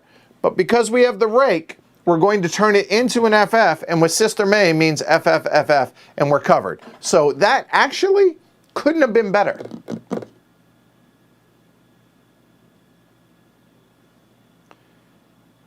So, all right, next one then will be first shift there to take that coin. That works out. Okay. Now, it will hurt us in a sense that if we want anything other than that, we're going to have to remove one of those, which takes us in action. So in that regard, it will hurt us, but you get the idea, right? What do we have? We have Tool Shed. And which card is he going to use? He's going to take the far left one and get rid of the middle one. So, actually, hold on. I think I might be, let me make sure I'm not making stuff up. Sorry. Johan will discard a tool card from the tool shed and validate a trait. So he's going to discard the far left tool shed card, so the rake goes away, sorry. And the second thing is validate, and that will be the bottom most, which sucks. Man, he cheats. Like a fish, he cheats. So there, so that card is now done, and that will get scored for him at the end of the game. Oh, that should have been mixed in. I totally missed that. So my bad on that. I apologize, but I guess he's not going to the university this turn. That's all right. We didn't do it on purpose. And per Mark Herman, that's the point. We just made a mistake. All right, so that was there. Hold on. He did tool shed. So he went there. And he went there. I keep forgetting to put his markers out there. There we go. Help me remember to clean these up for the AI too. All right, so for our last one, if we want the second dollar, I mean, we can go there for the dollar.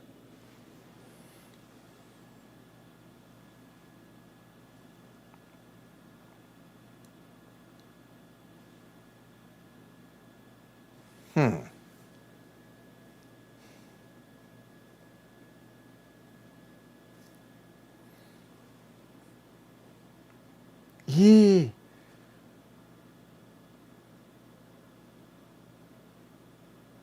There's really not a lot that we really want to do, right?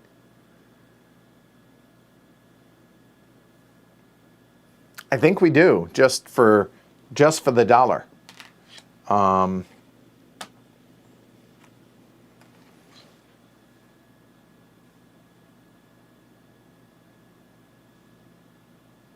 Yeah, I guess so.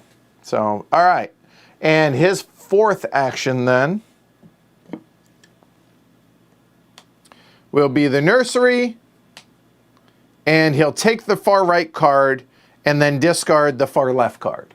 Okay? So the far right there, and the far left gets discarded. And that is it. So now he will move that down to second shift. Okay, done. And then he will go ahead. He has one assistant, so he will validate one trait. And starting at the bottom, will be that one. So that means that card now gets scored. He is crushing us, it feels like. That will go to the bottom. Okay.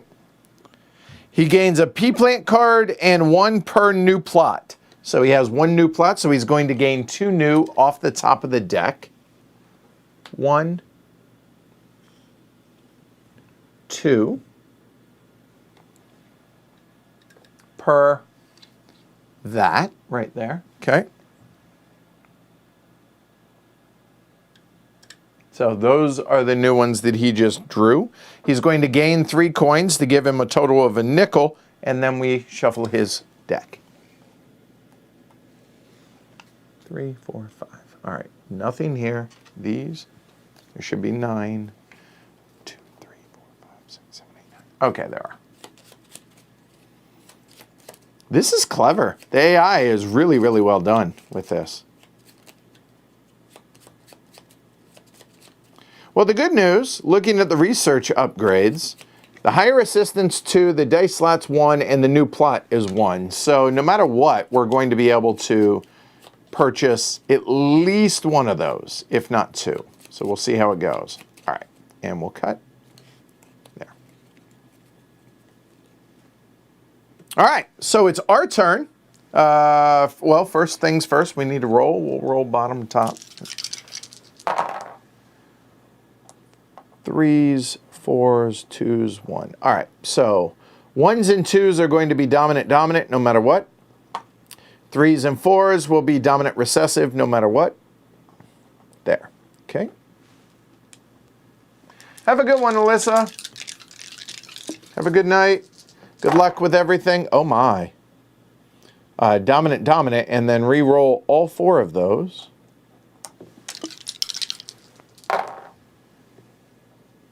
There. Let's see. 2 will be, and 3 will be there, and 4 will be there. Okay. Here. Well, no, because it might be a de novo, so I can't assume that. Yeah, everything will go there, because, And finally, what do we have? We have dominant, dominance, 2, 3, and 4. There, and then, there we go. Okay.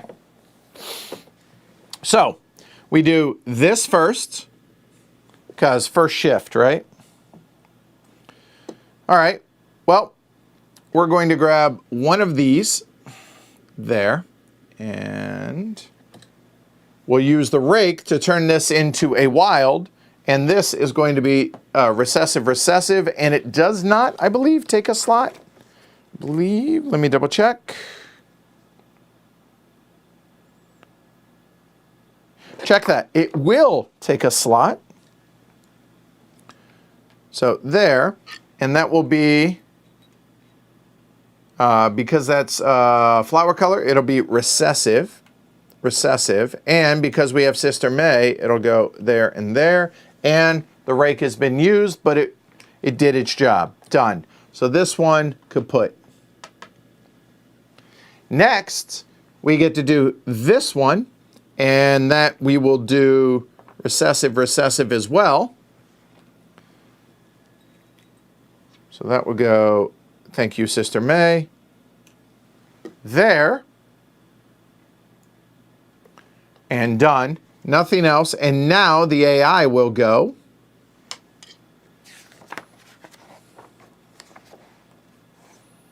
Right. Okay. Top. There is no de novo mutation for the flower color. So there's only one GG, or dominant, dominant. So that will go there. And there is one dominant, dominant for the height. So that'll go there. And there, so nothing happens with that though. All right, so he's done. And now we do have dominant recessive there. So for our third one, we'll come over here and boom. We're done. That was a hell of a good turn. Yeah, I'm curious to see the end game as well, Andre. Have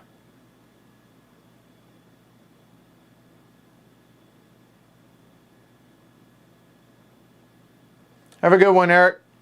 All right. So that was 1 for him. So he's going to take 3 more turns because here. So 1, 2, 3. Here we go.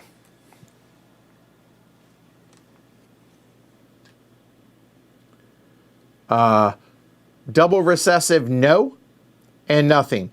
Done. But mutation there is there. So mutation there for seed shape, RR. There is one right there, unfortunately, which is going to complete that one. Gah. All right. So that's turn 2. Turn 3, we'll go there. There's nothing there but a single dominant recessive, so there's that. We'll go there. And for the last one, both of these will get discarded and it will start back up to the top. And by the way, those should be in the discards, sorry, because for that. Sorry, discards. Yeah, we're good. All right, so double recessive, no, there are none, and there is one here. So that will go, and that will go there. That's all 4 and done. Okay. All right, so research upgrades now. He has $5. We have 2. He goes first. And that'll be an action marker for $3. He can afford it. He will do so. So he gets his 5th marker. So that's $3. That will go up and done. Okay, so now Peanut Gallery, help me out. We have $2. We could, if we want, potentially pick up a new plot and a dice slot if things break right. Or we can straight up hire an assistant. And the assistant are those 3 up there.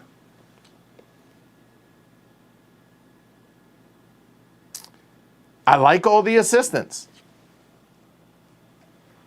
If y'all need me to go back over those real quick. Briefly. So Sister Elizabeth, once per turn, we're allowed to validate a trait that matches one of our research markers. So dominant height or dominant recessive height that we've already placed. And it doesn't cost us a die. We just get to validate one, and we can validate all of that type because we have Sister May. So that's kind of nice. Father Omari, remember, is we get to roll 1 of each die, and then check the genotype, and if it matches, we get to, without placing dice, be able to validate a whole bunch of stuff. And Father Edward is just a auto-generating plant. Yeah, Omari would combo with Sister May as well, yes.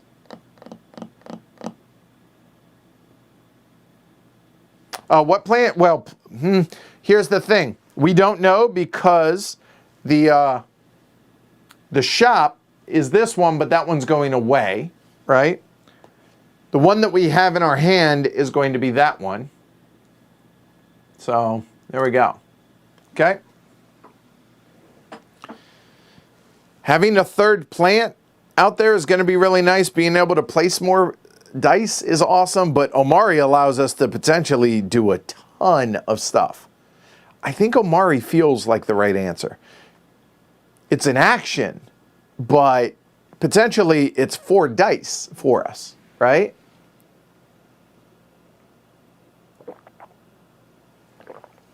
Omari works like an extra dice slot, multiple dice slots.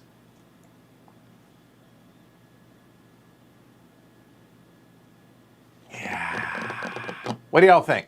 I'm leaning towards Omari, but open for y'all's opinion.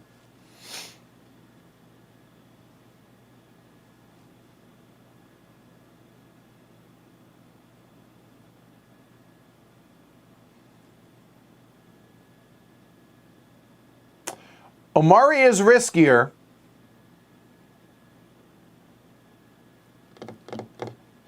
but man, it's a good risk, I think.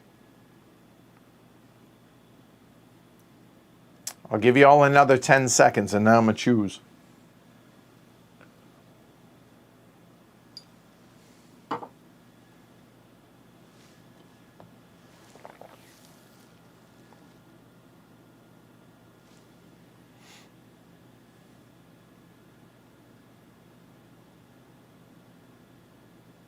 Third plot,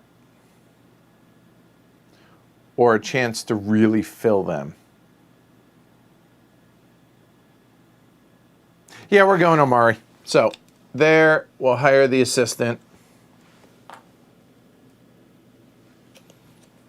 Welcome to the club. Don't let me forget that we have that as an action. All right, done. And now his second purchase, he has $2 to his name, which means it's either going to be a plot or a dice slot, and that's going to be a new plot for $1. Oh no. Which now means he's also going to get a dice slot.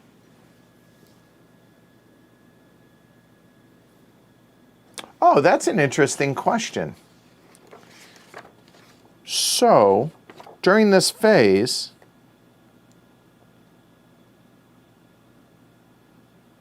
here's a question, since I know a number of y'all have played this. He has 2 cards left. If neither of these is the dice slot, do we shuffle up his automa? Because if you look at the 4 core rules, it doesn't say anything about doing that. So what happens? Because he only has $1. So the only one he could buy is the dice slot. So theoretically, for the second one, he would keep drawing until he can purchase one. But it doesn't say to shuffle. I don't know the answer to that question. Maybe it doesn't matter. Maybe he'll just automatically do it. But nope, can't do that one. And the final one is that and can't do that. So I don't know. Does he?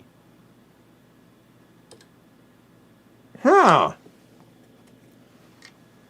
That's an edge case, but because it doesn't say to shuffle, right?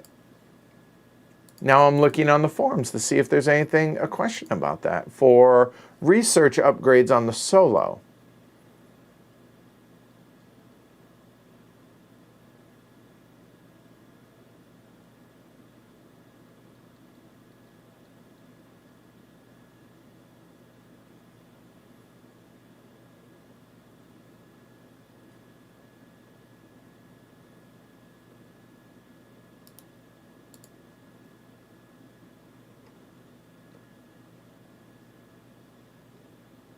Apparently nobody's asked that.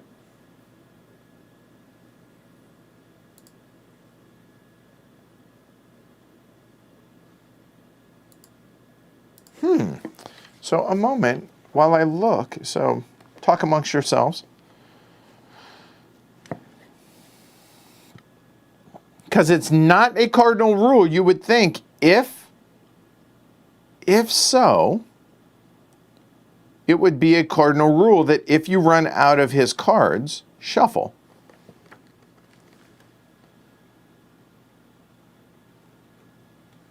Yeah, there's only 9 cards. And you shuffle in between the first and second phase, right? So between the working and the plant breeding phase, it is called out specifically. However,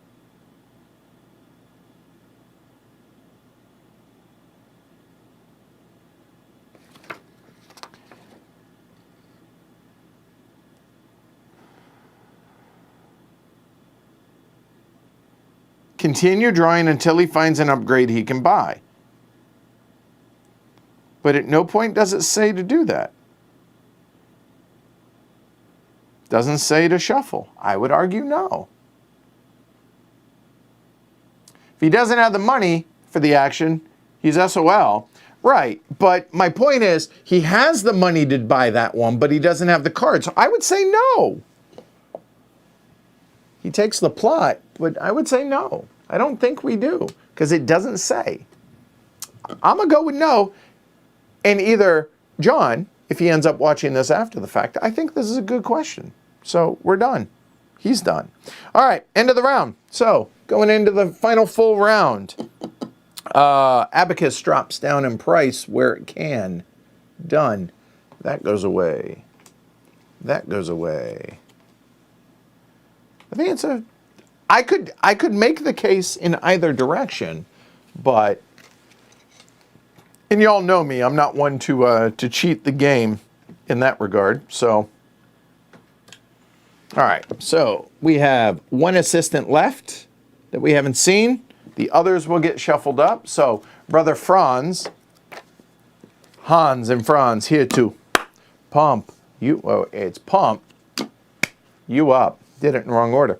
All right, you have 2 additional dice slots during the plant breeding phase. However, you have to pay a coin in order to use them for the round. Huh, okay.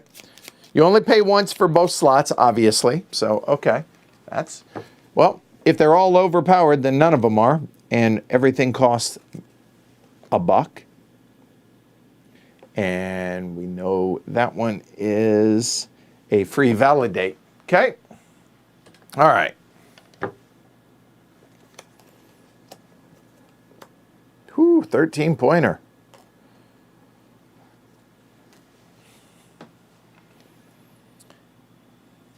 The seed bag's kind of nice. We haven't seen that one yet. So we've seen these. The seed bag, draw 5, keep 2. And there. Okay. So take our workers back.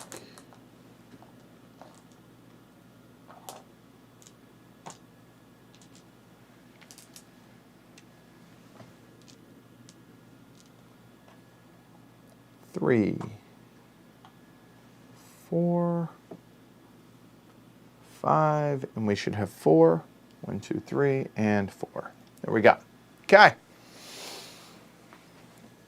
Anything else I'm forgetting? Let's see. We need more cash out here.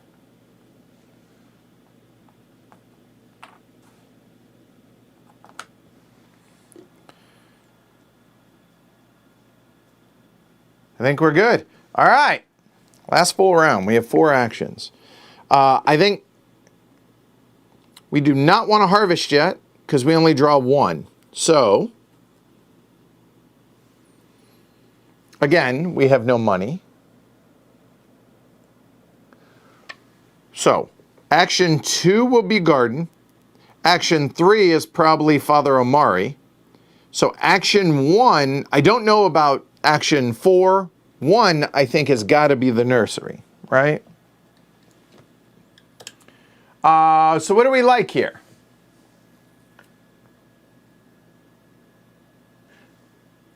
I say we take mystery meat for the first one and see how it matches up with the other. With out of those, what do y'all think? I think that's got to be action number 1.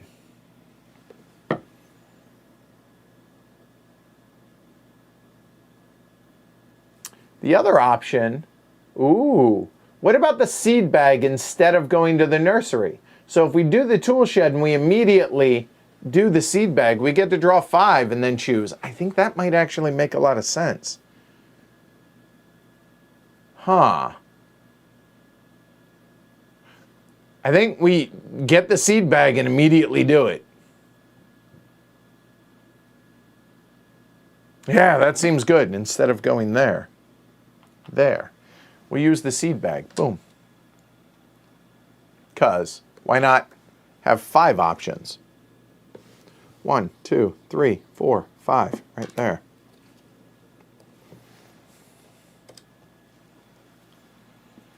All right. So, what do we have? This one we're keeping, so we'll just do it this way. We have to. Get to keep 2 of these bad boys.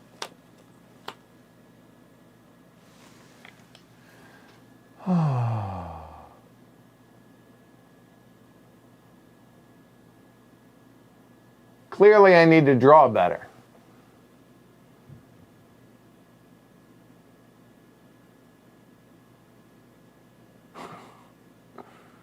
That does not play well, really, hardly at all, does it?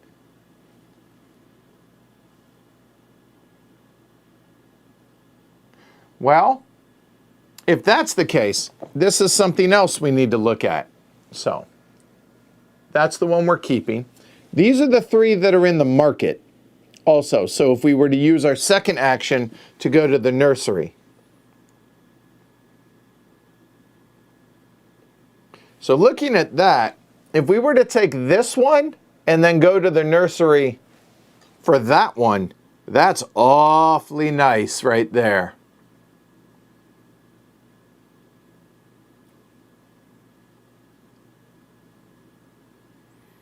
It's an extra action, but I think that gives us the potential to fill both of those this round. What do y'all think of that? So obviously we're talking about keeping 2 of these and then maybe go again, because there's no hand limit, for the next turn to get 2 of those. And remember, it's regarding the T's, and it's anything but recessive, so double recessive. So literally all of those and that one all have the bonus points. See, this is only 15, whereas that is 23. Oh, remember, these also work for tall, right?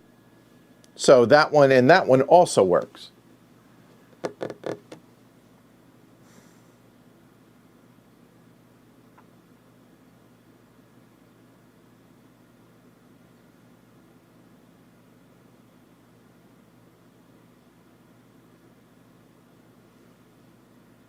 Y'all aren't on board with that, you don't think? No? Nobody's chiming in saying you like that idea? I mean, 9 and 6, I guess. I don't think 23 is going to be that hard because we have Father Omari.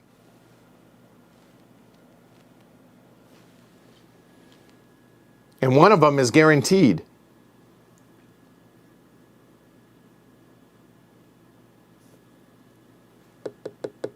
All right, we'll go with you. What Peanut Gallery thinks. I'm on board with that. I'm a team player. So y'all say 9 and 6, huh? All right, 9 and 6 it is.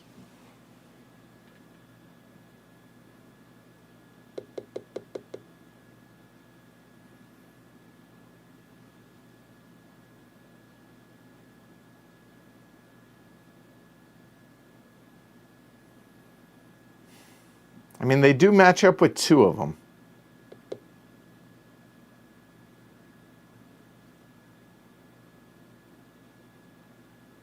I can only plant 2. See, I like the 10 and 13 idea. I really do.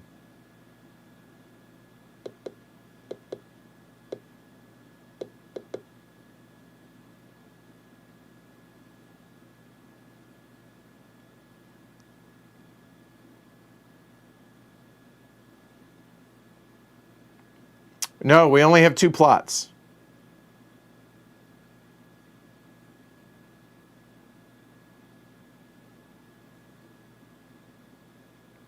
We'll have a next plot for next turn. We can't plant 3. I feel like this is the most important decision in the game, right here.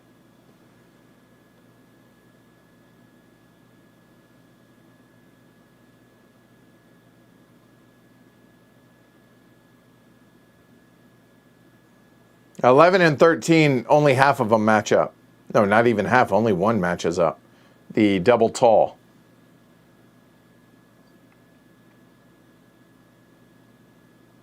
All right, I'm going to make the command decision. We're going to go 10. And if we're going with 10, we might as well go with 6 as well. So there, these go back into the market.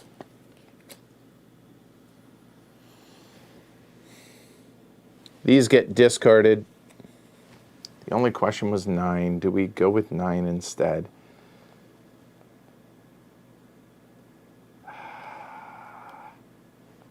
No, you know what? I asked y'all's opinion. Y'all said 6 and 9, so we'll go with that. Done. Okay.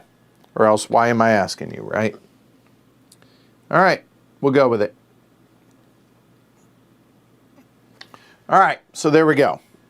That was our first action. Now we need to shuffle.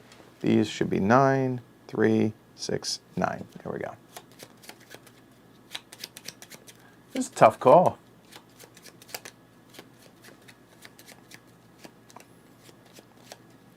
All right, here we go.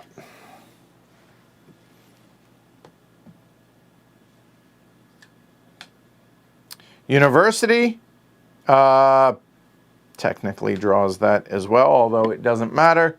So you will pay the 1 coin. We'll go there.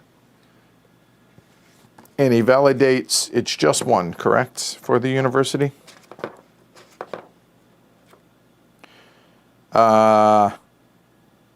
Yep, bottommost. So that'll be right there. So that'll be the TT right there. Done. Okay.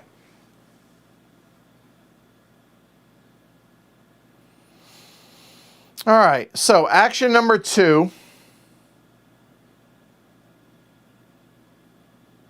At this point, we might as well garden. So now we can draw. Oh, that's why we wanted to, and it's 1 less action. Nope. We're backing it up. I'm making the command decision. We're not keeping, we're getting rid of 9 instead. So we're keeping 10 and 6 because I forgot when we garden, we can take 1 from the nursery as well. And that's what we're going to do. So I realize I just, but I forgot about step 1 on the gardening. So both of those get pulled up and we get to score those. So that's 20 points, technically 24 points, but all right. Those are done. And then we get to plant. And we're going to plant that, and all of that matches up. It's just too good of a chance to pass up. It just is. Nothing, no negative to doing that. And y'all can tell me I was wrong later. That's okay. Because I forgot it doesn't cost the extra action to take that 1 card. So, because step 1, draw. So, yeah, my bad. All right. All right. So, where are we going to change the parent?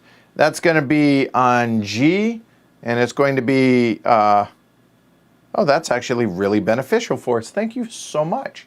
So it'll be dominant on G. Cool. So half of them now. That worked out. That worked out really, really well. All right. So that was that action there. All right. I say let's do Omari, shall we? All right. There we go. So, Brother Omari. Father Omari, I apologize, I demoted him. You may place an action marker on Father Omari's card as your turn. During the working phase, roll 1 die of every color. Okay. And if you get any mutations, re-roll them until you don't. Check the genotype. We just want dominant on everything. And then we can validate a matching trait, but because we have Sister May, we get to do it on both. So, we want a 1. We want anything, although, yeah, Doesn't matter. We want odds. And we want evens. So we'll do these one at a time. Make it dramatic. That's a 3. That wasn't good. So that is there, and that's wasted for us. So that's dead. This is a guarantee. Okay? So that then will become... validates that automatically. Okay? And now the G's... So we have the pod color, so we want odds, 1 or 3 on this. Oh, you know what? Here. Oh, reroll, mutation. Mutation. Ah, even. That sucked. So that's dead because that was there. And this one we want evens. Hey, that was an even. Oh, I lied. I wanted 1 or 2. Oh, I called for the wrong thing. That failed. So we actually failed on all 3 of those. Oh, well. We got 1 of them. That kind of sucked. Yes, it was a risk. I know. But it was fun and exciting. All right. Boo. Automa's turn. Treasury. You can do that. And this is the first time he's done the treasury action, isn't it? He just takes 2 coins, yeah. So. Okay. And for our last action, I have no idea.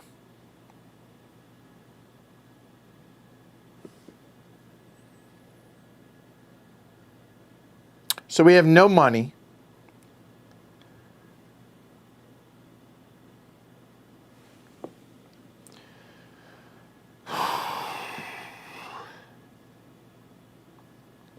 So the 2 things that make the most sense to me, you're allowed to look at your completed cards.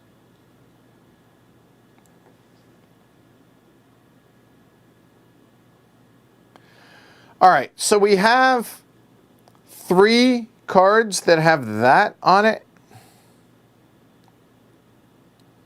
We also have 3 cards that have that. I'm just looking at this. For next round. So our options are to come here and change the parent to where we guarantee that we will have dominant. Or we could do that up here, but it doesn't guarantee things, but there's a better chance. So we'd probably go up there. Or we take a coin.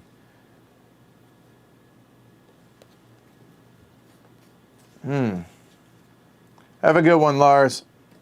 Or we take a coin.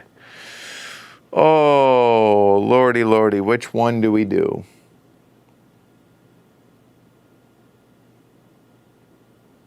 The coin potentially gives us a new plot, which might give us more points for next turn.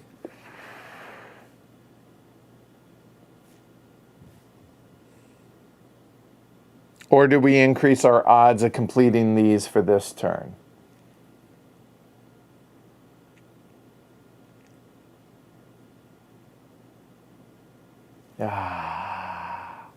I think changing the odds feels better. And so we already have a 50-50 shot on this out of the 5 dice. I like our chances there, so I think we come up here. And I don't want to say it doesn't matter, but we'll go ahead and put that there. That way, a 1 or a 3 does that. I think so. Yep. All right. And so he did 1, 2. What actions has he done? Let's see. Tool shed. No, he did university. There. And treasury. 1, 2, 3. Oh, no, that's right. He has 5. That's what I'm missing. Okay. Forgot he had 5 actions this turn. Yellow guarantees it. So nursery. and we'll take the far left and discard the other. So you will take that one and discard that one. And then for his last action, will be gardening. Excuse me. He validates for each assistant that he has, then gains a pea plant from the top of the deck. So he validates one because he only has one assistant. But unfortunately, that is going to validate that. That's the last one, so he takes that one.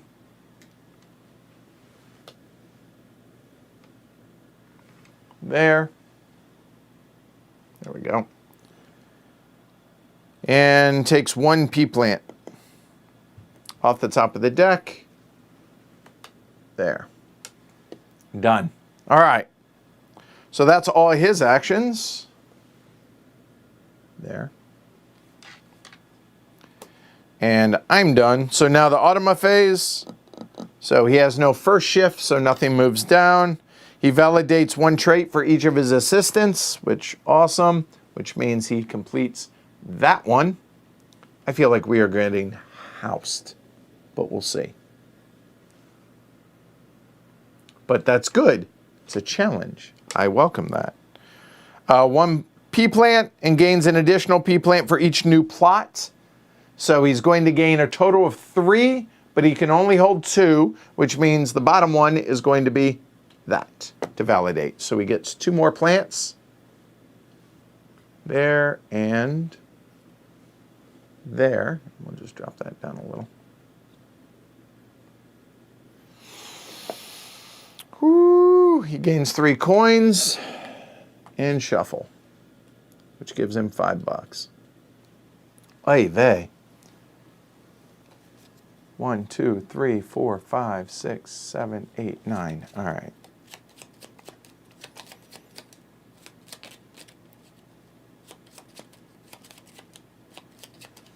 Okay.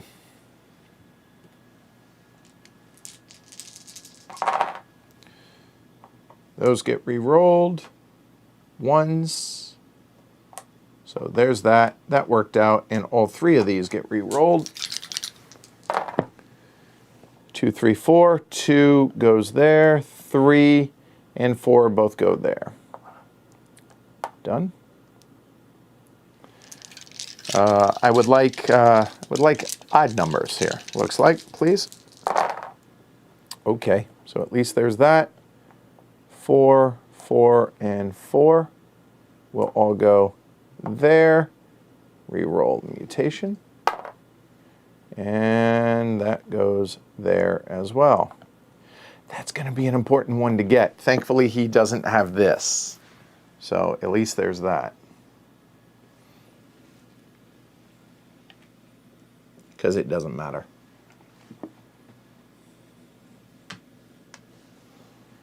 It's one less step I got to do later. All right. This one, they're all there.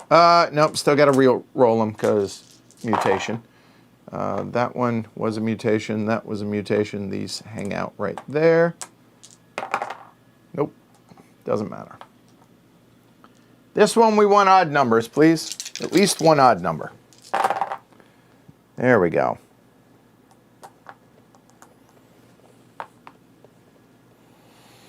Ones, 3s, 4 goes there. Roll the mutation, and 2 will go there.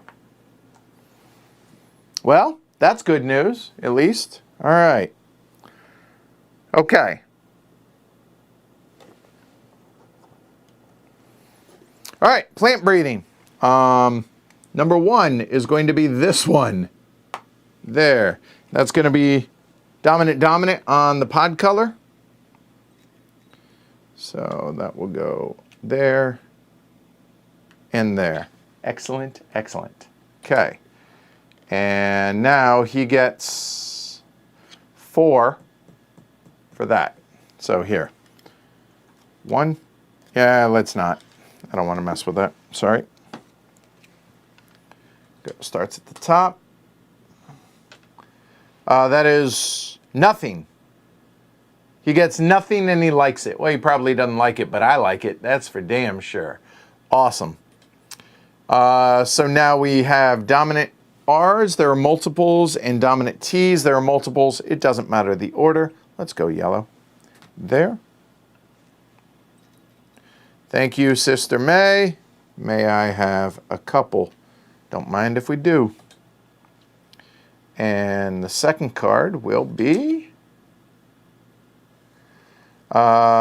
nothing for the double and a single there.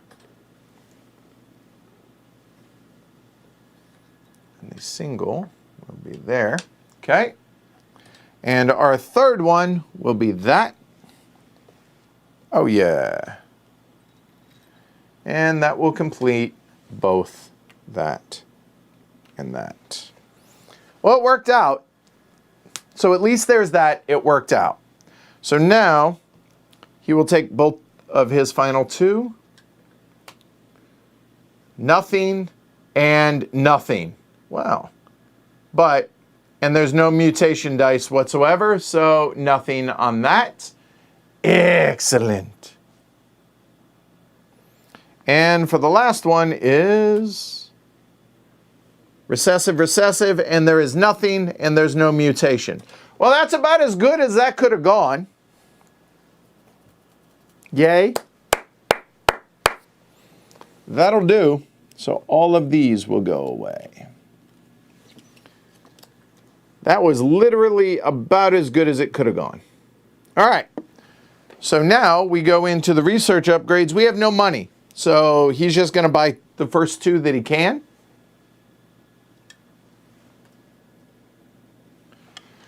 That'll be a dice slot for one. There. Okay. So that means he's going to get 5 actions in the last turn to be able to complete them. And that'll be a, oh, wait. That should have gone there. Oh, make it 6 turns.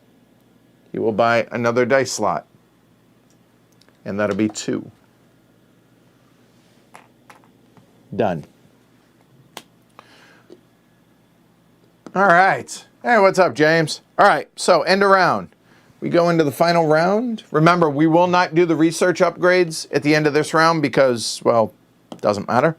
All right, so he bought that, so that will drop 1. That'll drop 1. That'll drop 1. It's moot, though.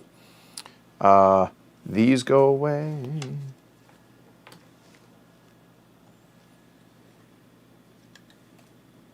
Flower pot.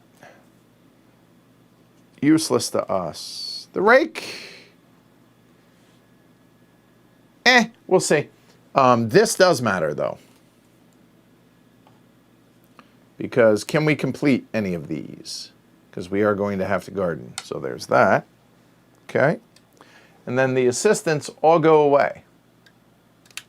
You really should get this to the table, James. This is really enjoying this. I think, and I think it's hard.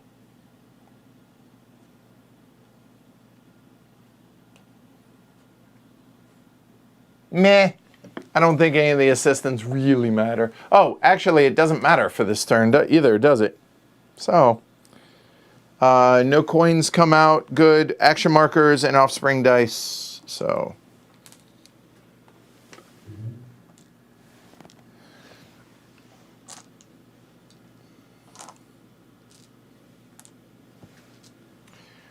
all right. He has 5 actions. We have 4.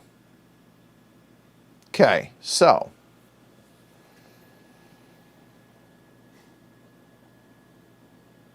the flower pot might matter because that gives us a 3rd, right?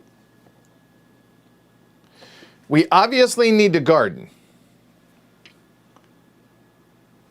So we might be able to do this as the first thing.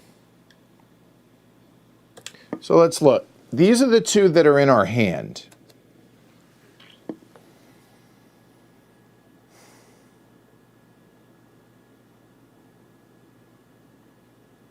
That's kind of, oh, y'all can't see that. Trust me when I say they kind of suck matching up wise. Huh. Oh.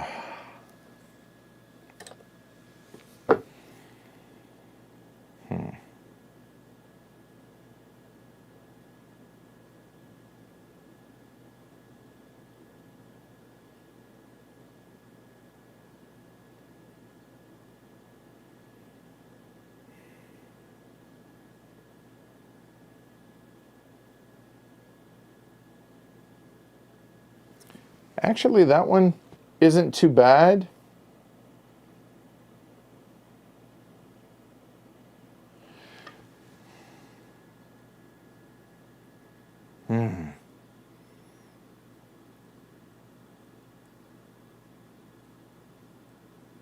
Oh, we get to harvest at the end of the game. A free harvest for anything that's completed. We'll be able to pull up.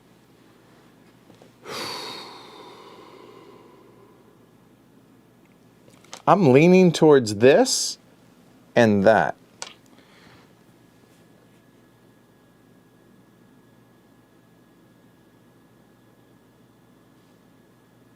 That's entirely doable. Now, the dominant recessive that we have here, we would have to take an action to come here to wipe out one of those. But that's okay. Or maybe he does it for us. I need to shuffle his deck too.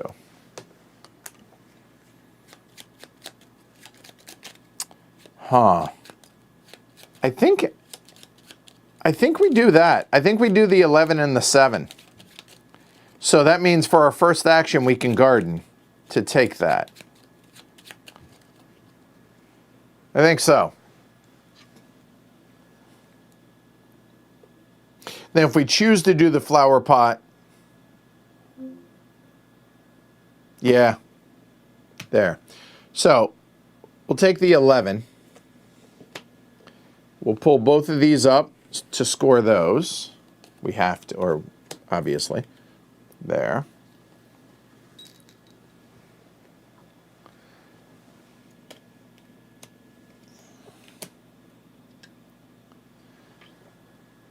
So they're not identical. I understand that, but it gives us, with Omari, it gives us options and it gives us a chance.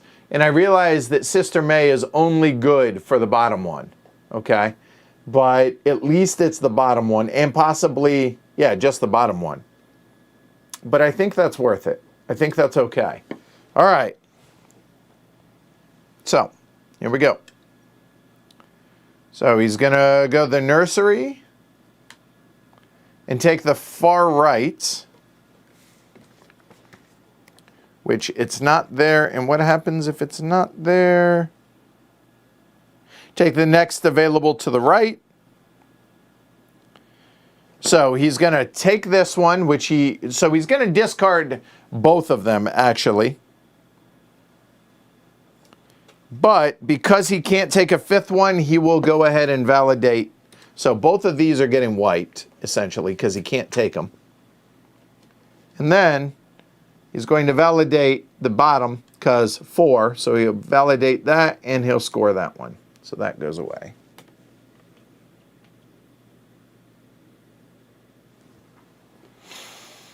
Okay. Do we do the flower pot?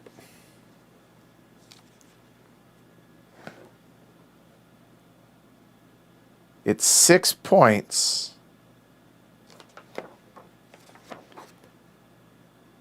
Because it immediately, from the face up, or, yeah, we don't get, it's mystery meat.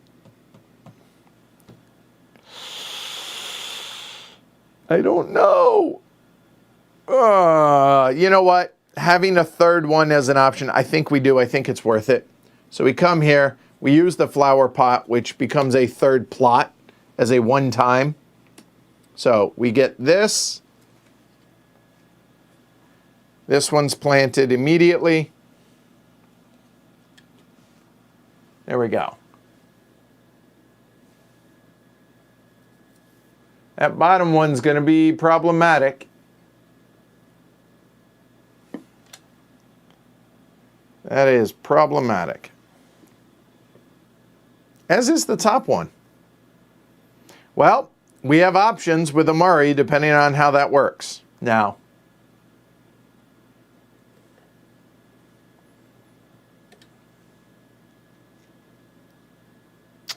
oh shoot, I should have done that.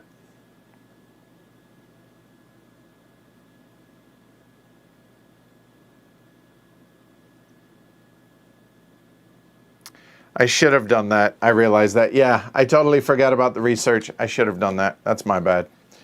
That ship has sailed, because that is all but assured. So if we done Treasury and then that instead of, and then Omari, but ship has sailed. That basically lit 6 points on fire. Although, if this is the red one, that saves us an action. That's nice. It is not. Oh, that is really bad. Oh, no, it becomes recessive. That's actually really, really good for us. So, left side, recessive. So it guarantees everything's going to be here, which takes care of those two. That was already a problem. So be it. All right. I keep doing it. So he went nursery, and he went there. All right, let's go ahead and take care of Amari.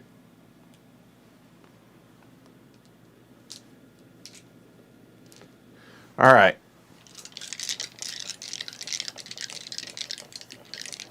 So we have first one, that is RR there. And so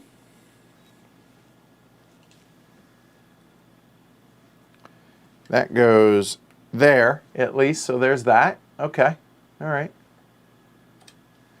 Next, doesn't matter what we roll. All right, cool. That's going to be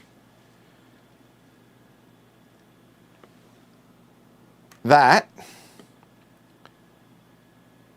We need even now, a 2 or a 4 for this one. That works. 2 is dominant recessive.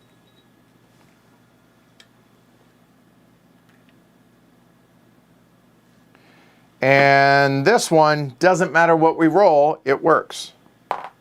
4 is dominant recessive. Well, I mean, it wasn't terrible.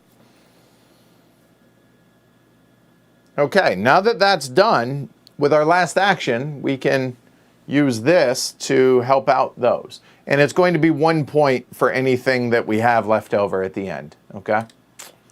It's not perfect, but 'tis what it is. So those are done.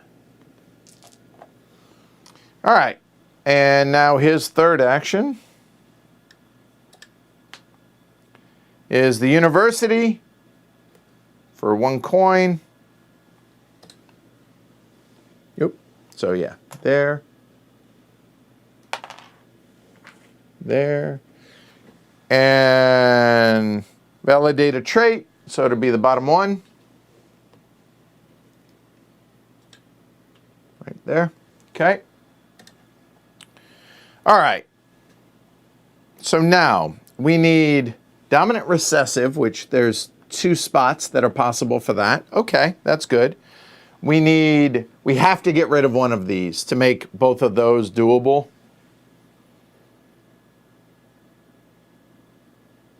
Yeah, we have to. Get rid of that one.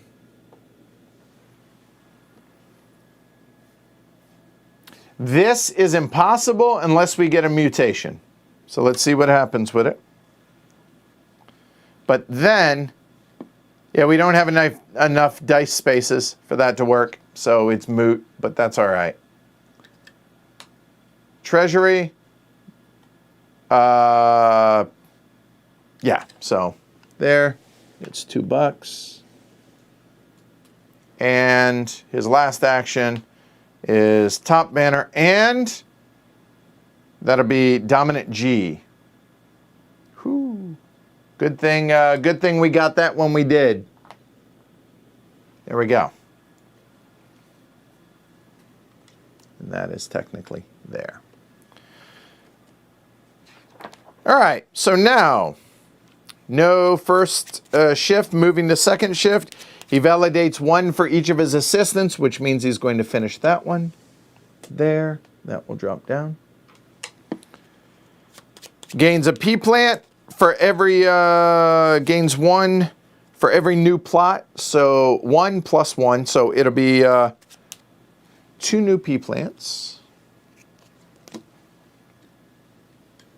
1, 2, and validates the lowest on that there. Gains 3 coins. He has 6, and we shuffle up his deck. Here we go.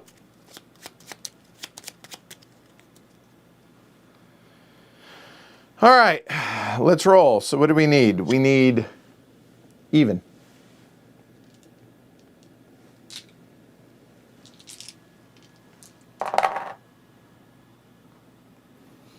2 and 4, and mutants.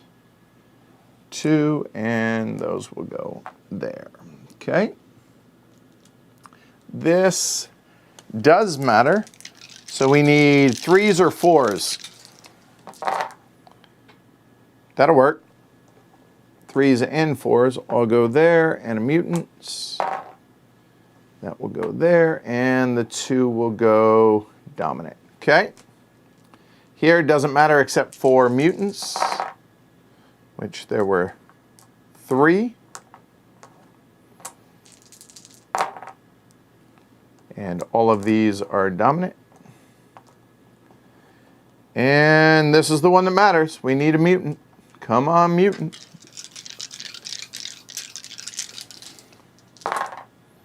Nope.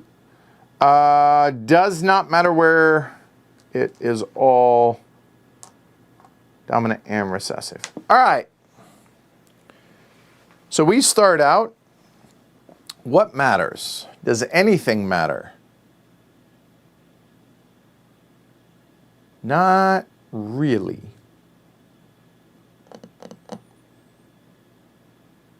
All right, so 1 there. So that'll be there and there. Done. And he's going to, so he gets 3, so he gets 6 of these. So here we go. Nothing on the top, and gets 2, but it doesn't matter. Gets that one. Done. We will go with that, which will complete that one here, there. And I think we're done. There is nothing else we can do because there's no thing there and there's nothing there. So we're done. All right. Block. All right. So then 2. There are 2 R's and there is a double F. So both of those get validated. And I will take the dice. So that and, sorry, 2 double R's right there and there. All right. Oh, no, but the mutant does come here. So double G, no and nothing. And the mutant one, the bottommost, that sucks. So it's going to complete that one.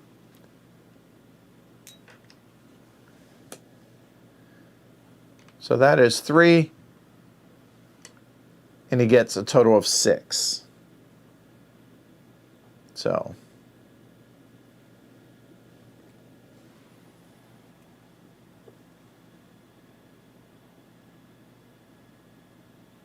I'd argue it would go there, which double G, there is nothing and nothing. So, okay, that's 4. double F and both of those, but it doesn't finish it at least. So those two and one there, there, there, and here we go. Nothing and no mutant. Done. All right, that's plant breeding. So then, at the end of the game, which is now,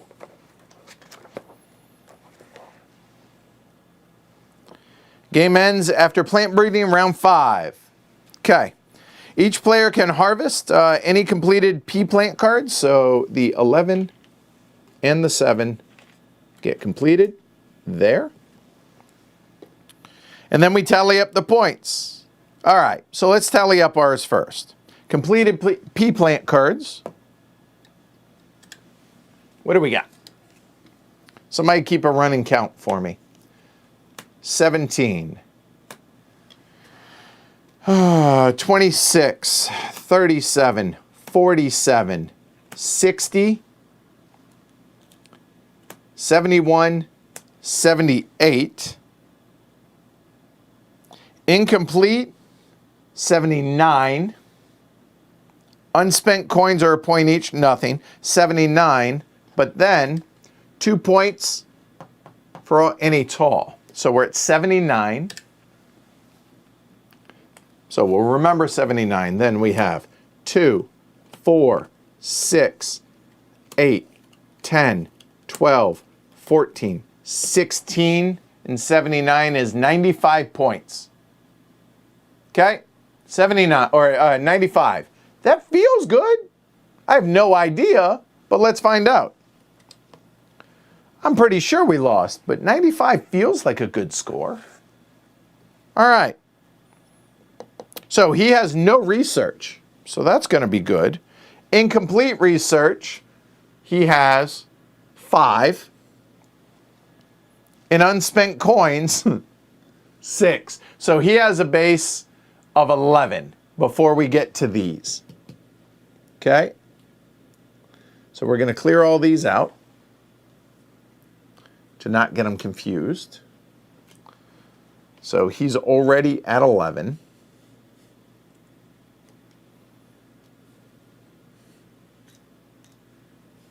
Here we go. Oh, that's a big stack. All right, so 11 plus 20, 26, 32, 39, 48, 47, 56, 64, 73, 81, 86, 92. We going to Sizzler. Woo! We win. 95 to 92.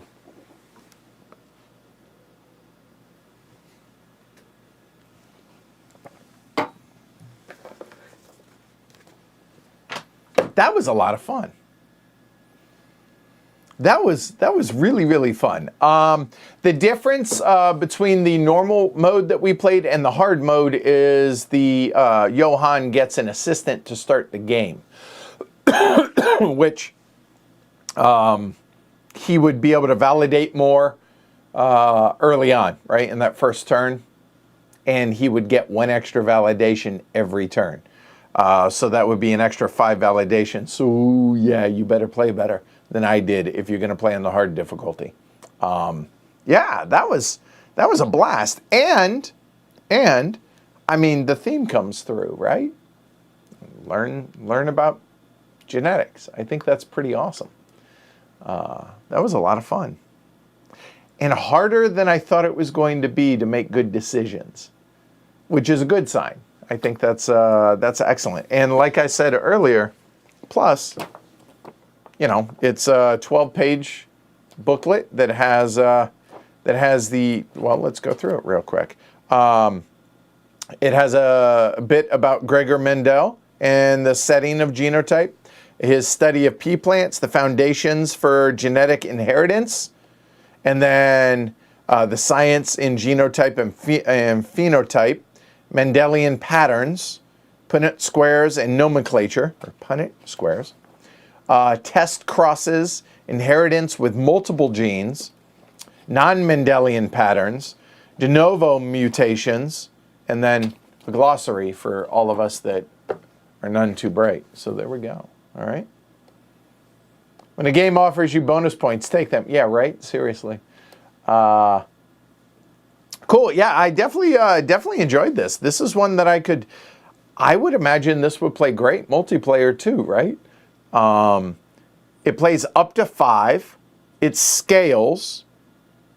And before you all ask, let me double check on the scaling. So the market, the market is the only part that scales. So between the nursery and the tool shed, those are the things that are different. Everything else is the same. Obviously, the number of dice doesn't change, which keeps the odds the same of getting certain offspring genetic or traits. So yeah, there you go. Yeah, I would like to see a multiplayer stream of this too. I would like to do that. So all right, good deal. All right, well there you go. That is Genotype from Genius Games. So thanks again to John and everybody over at Genius Games for sending us the review copy, and really good. Low foot, not a huge footprint or anything, and mechanically pretty simple.